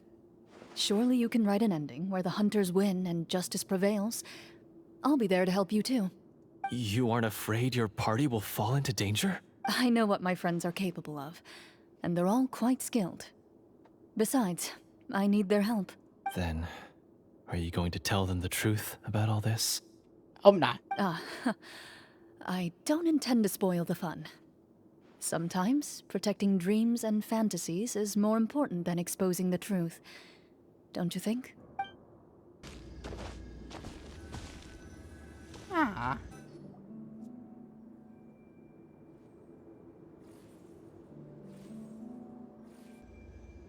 They're back! That took a while. Ahem! My fellow Marashose hunters, please forgive me, for I have sinned. Tone it down. Sorry. After crossing swords with you and witnessing your courage in battle, I've rediscovered my true self and regained my pride as a Marashose hunter. Oh, do I smell a redemption arc? Kinda sticky. I confess, I was brainwashed by the evil sorcerer. He asked me to lure you here so he could bury you in this cave. That little... Wait, you're saying all of that wasn't you, but the evil sorcerer? That's right. He's adept at manipulating the hearts and minds of the people. I fell under his influence because I did not possess a strong enough sense of will. Huh. And how are you going to prove that you're a changed man? We're not going to fall for the same trap twice. To be perfectly honest, I only came to my senses after seeing the treasure. It reminded me of my father's past teachings. The treasure was actually... The names of all the Marashose hunters from ages past and their weapons? Wait, you already know? Of course. Don't underestimate a veteran role player's exploration skills. Oh, wait, I mean Marashose hunter Navia's exploration skills. We just finished reading through the content of the stone tablet. That tablet recorded the lives of some fascinating people. For example, this Marashose hunter called Est. She inherited the responsibilities of the Golden Hunter and passed judgment on many people. But in private, she had a very easygoing personality. Her favorite pastime was singing and dancing with her friends, and she was said to have a beautiful voice. So, she was just like you. Oh, you really think so? Well, when you put it that way, I suppose I also have a few things in common with this Walter. Working as an executioner, he supposedly used a countless number of tricks to confound his enemies in battle. Oh, if only I could have seen the feats of magic he pulled off back then. Their lives were all so exciting. You could write so many cool books about their accomplishments. How could they have all been forgotten? Because they chose to be. To hunt monsters that only appear in the shadows, you must also operate in the dark. To be a Marashose hunter is to willingly give up on wealth and fame. Then this stone tablet must have been left behind by their companions. That's right. Few Marashose hunters ever revealed their identity to the public.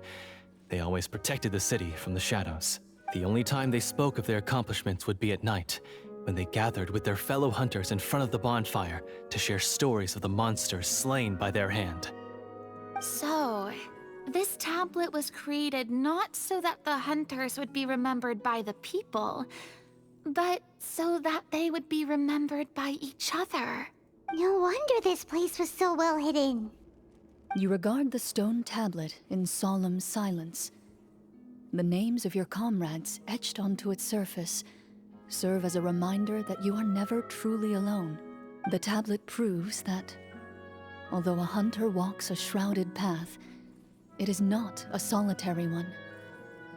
There will always be those who walk beside you, a fact that remains as true today as in ages long past, their legacies shall continue to be passed down from generation to generation, as everlasting as the stone onto which their names are carved. Father, you once told me that I should seek out the treasure if I ever became lost. So this is what you wanted me to find.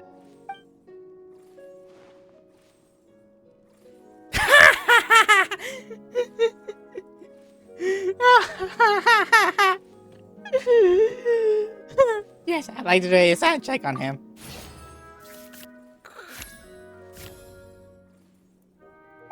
His eyes are sincere, and his words ring true. You can tell that every word he spoke just now came from the bottom of his heart. I implore you, everyone, please give me a chance to make up for all I've done. Allow me to fight alongside you and defeat the evil sorcerer that threatens the peace and prosperity of everyone in this kingdom. Well, I say we let you join. Sounds good to me too. Everyone makes mistakes. What matters is what you do to make up for them. I have no objections, but Mr. Florian, do you even know how to defeat the evil sorcerer? When he took over my mind, I gained some insight into his thoughts. Every time I thought of the treasure, he reacted with a strong sense of fear. Huh? He's afraid of the treasure? But there's nothing here except some broken weapons and the stone tablet. What if the secret's hidden inside these weapons? GM, permission to investigate. To get a show of the weapons. Check success. At first glance, the weapons appear absolutely ordinary. But as you observe them, you notice a faint energy emanating from within. These blades have slain countless monsters. Though it's been a long time since they were used in battle, their edges remain sharp, as if they're simply waiting for the next worthy hunter to carry on their legacy.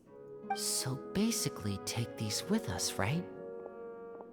I'll take this weapon, since it used to belong to Est. Maybe it'll find comfort in being held by someone who appreciates the arts. Ah, good idea. I'll take Mr. Walter's bow then. From one archer magician to another. Paimon's gonna pick a cool weapon too.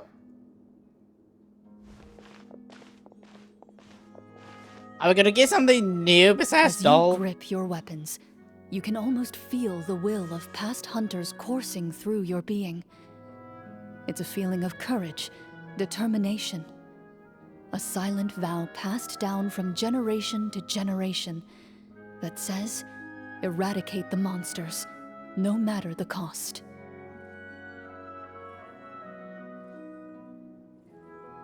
Mr. Florian, do you know where to find the evil sorcerer?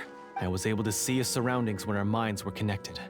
I believe he's currently hiding out at the church in the kingdom. We must be extremely careful. He's spent so long living among monsters that he's now taken the form of one. He will not be easily defeated. Then why don't we explore some more and try to find some higher level gear? We don't want to just fight him and lose, right? Oh, no, we have to strike now. He was greatly weakened when I managed to break out of his control.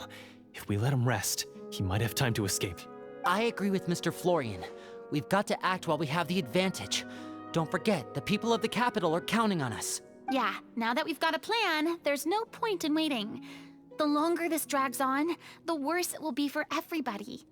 Yes, that's what's called... Taking the initiative. Yes, that's exactly right. Alright, you've persuaded Paimon. Mr. Florian, please, lead the way. Of course. Follow me. He had to set up so many scenes today, and now he has to join in for this last part. I really don't envy his job. Finally, you decide to slay the evil sorcerer and bring peace back to the kingdom once and for all. As you walk away, you feel the gaze of the stone tablet at your back, as if all the hunters of the past are wishing you success in the battle ahead and awaiting your triumphant return.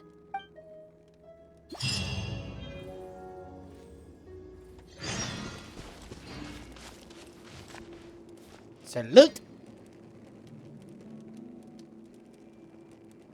Eddie is social.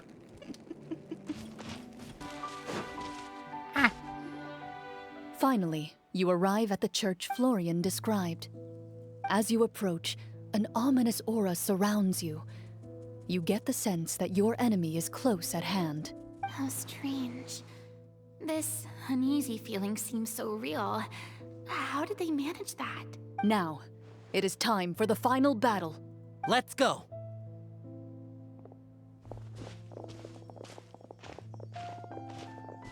Florian, wait. What's wrong? I think you should wait outside. You've already been corrupted by the Devorator once. It could easily re-enter your mind and take control of your body. I don't think it's a good idea for you to be this close. If it corrupts you again, it's possible you might take on a new form entirely. No, I like him That's already. exactly why I have to go. Why I should be at the very front. You mean... Yes. I intend to lure it into my body. It's too risky. If things get out of hand, I might have to kill you. Do you understand how dangerous this is? I understand, but if I do this, you'll have a clear and visible target. The Devorator will have a hard time passing up a chance to enter a body it knows how to control. You won't have to worry about any of your friends being taken over. You're not like me, Miss Clorand. You're a just and powerful Marechaussee hunter. The monster broke free due to my error. It's only right that I shoulder the responsibility for its destruction. This is... something that I have to do. 07 for Florian. 07. Consider it a duel to restore my honor. My only request is that you give it your all. I understand. Then, as a champion duelist, I hereby accept your request for a duel, and extend to you my most sincere regards. Thank you. The battle is now upon us. Let the Devorator once again tremble under the blade of the Marechaussee hunters.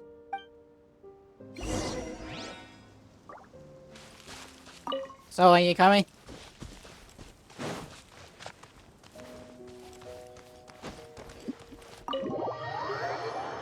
I just like the little tidbits on how all of this was set up. This is a really done story quest. Huh?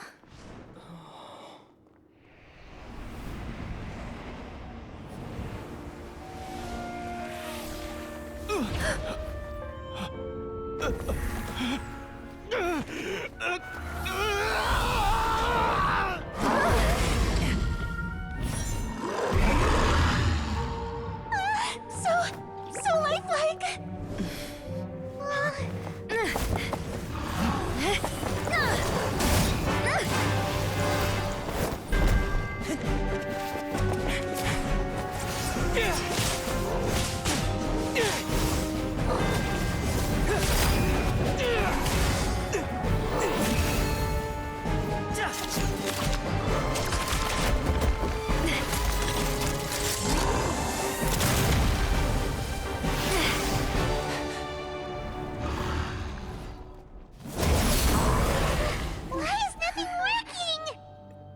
This foe is not invincible. You hold the treasure. The power to defeat it in your own 2 hands. The treasure? You mean... the names. It's the Marechaussee hunters' names. How are we supposed to... You forget, Paimon? There's still one skill we saved until the very end. Hunters fight not for fame, but to aid the people whenever they are summoned. Walter the Marechaussee Hunter, master of 1,000 tricks, executioner of the Phantom Hunters, I call for aid! Est, the Marechaussee Hunter, inheritor of Cassiodor's will, judge of the Shadow Hunters. Answer my call!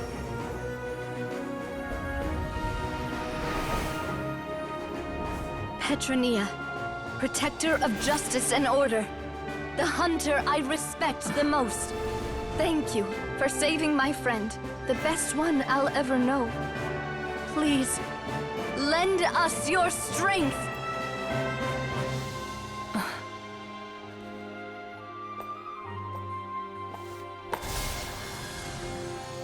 We have come to answer your summons.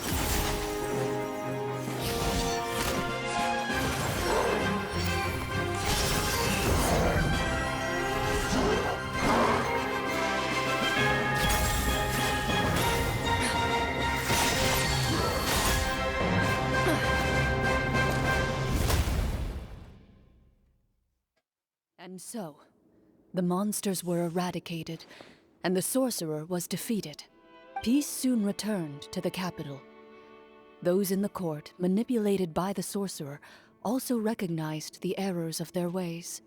Some remembered the names of the heroes who saved their kingdom, but others simply continued their lives none the wiser. Such is the story of the Marechaussee Hunters. They pursue the phantoms in the darkness and exterminate all who pose a threat. They will always protect the city and those within it, even should all memory of their accomplishments be forgotten by the very people they serve. I am assuming we've finally reached the end of the script. Yes, you've reached one of the better endings. It's a pretty solid story overall. I thought it was just an ordinary adventure at first, but the further we got into it, the more impressed I became with the production and the plot. That final battle especially. All the effects were super realistic. Oh, right. Yeah, totally. That's a really good point. I never expected the weapons we picked up from that vault would have that kind of effect. Do they know? I hate it when they don't. Yeah, mine nearly scared the daylights out of me when it started glowing. I took a good look at it after we got out, but I don't think it ever lit up again. Oh, we should probably give these props back, right? I'll just leave mine here. Did you have a good time? Of course. Let me know if another script like this comes around. Sure, no problem.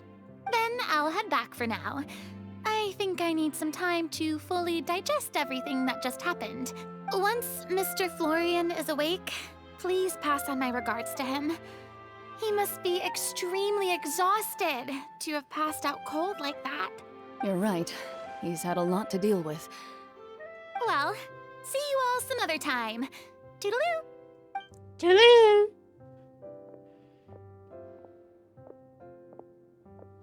Okay, so, can I ask now? God damn it. I think it should be fine, yeah. God fucking damn it. What in the world was going on back there? So you saw through all of that? No, I did not. That time in the cave when you told us to close our eyes, it'd be weirder if we didn't notice anything. I was dying of curiosity the entire time. I mean, you did a pretty bang-up job of pretending nothing had gone wrong. Farina actually looked like she thought all of it was planned. Guess none of us wanted to be the one to break the illusion. What are you all talking about? Yeah, what's going on? Oh, wait. Don't tell me you never... Ugh, this is all my fault. It's not too late to cover your ears. Here, partner, I'll do it for you. Oh, thank you. Thank you, Nappa. Thank you. That's why you're queen. Bit late for that, don't you think? And then, God fucking damn it. You're saying everything that happened back there wasn't actually part of the script? It's probably more accurate to say this was never a real scripted story to begin with. What? So loud. My head. Hey, you! Get up right now and explain yourself! No shaking, please! Oh, my head. Flowing explains the truth to everyone. Did Paimon just hear that right? You guys made up that whole last part on the spot? It's not nice to lie to people, but Paimon's gotta admit, that was a really good story, Florian. Oh, and nice improvisation, Florian! Yeah, it was like watching a magician improvise a spectacular magic trick after forgetting an important prop. If Paimon knew something was wrong with that vault, she would have floated straight in the opposite direction. Everything was under control. As if you've ever described a situation as being out of control.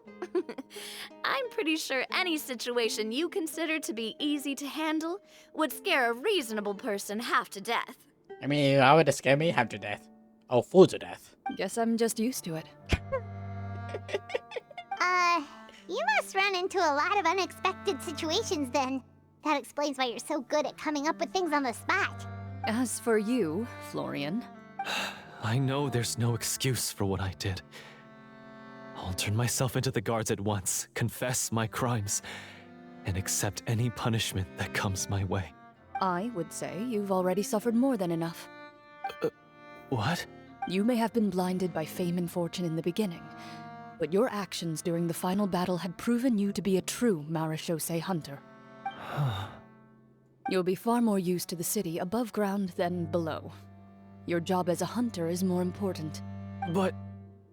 Of course, you'll still need to take the keys and pay a personal visit to the 2 hunters you wronged. Prepare to accept any terms they give you as well. Yes, of course. As far as I'm concerned, though, your showing in the duel was enough to prove your honor. Then I'll do exactly as you said. I'll go return those 2 keys right now. Thank you so much, everyone. I'll do my best to prove myself worthy of the second chance you've given me. I swear this on my name and honor as a Marechaussee hunter. Until we meet again, everyone. Yikes, so the best means shortly after Florian.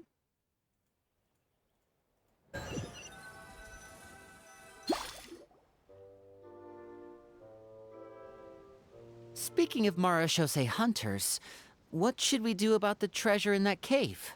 Leave it be. Are you sure?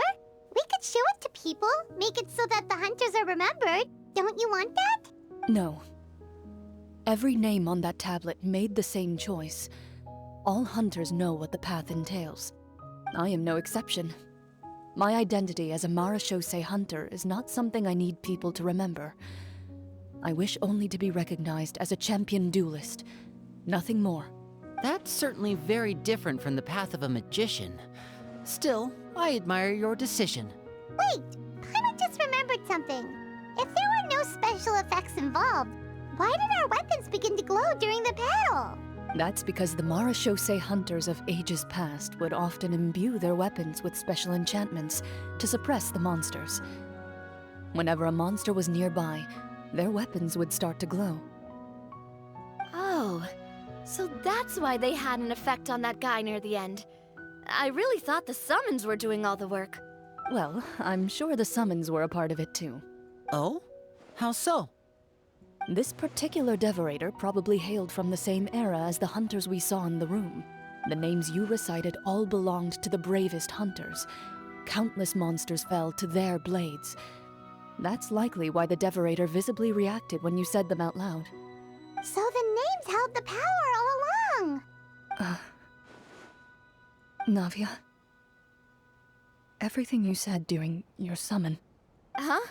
Oh, I meant what I said. I mean, it was true to my character, so yeah, I'm glad you heard it. Just don't make me repeat myself. It's embarrassing. I really appreciated those words. All right. Don't get all sentimental on me.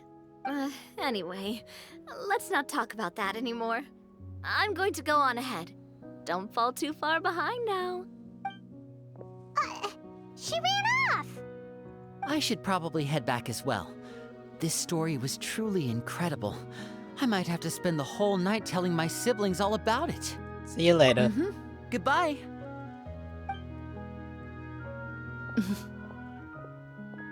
Traveler, should your name and deeds be forgotten, what do you think the significance of your journey will be?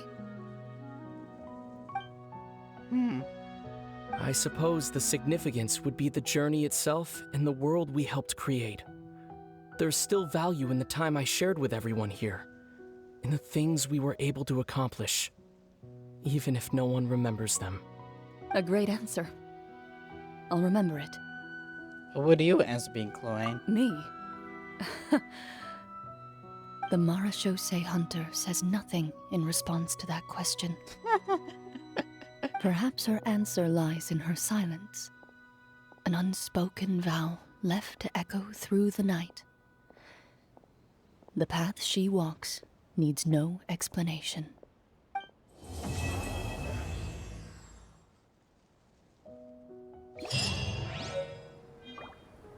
Aww.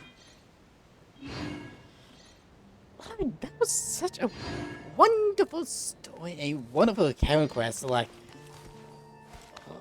I wouldn't never thought like she would have like some sort of D&D type of thing. I was hoping there was another battle. With the way it was structured, everything else, that's the only downside I can probably ever think of giving. But no, all of it was wonderful. Like it kept up with the ads and the atmosphere and just did everything just so well. Yeah,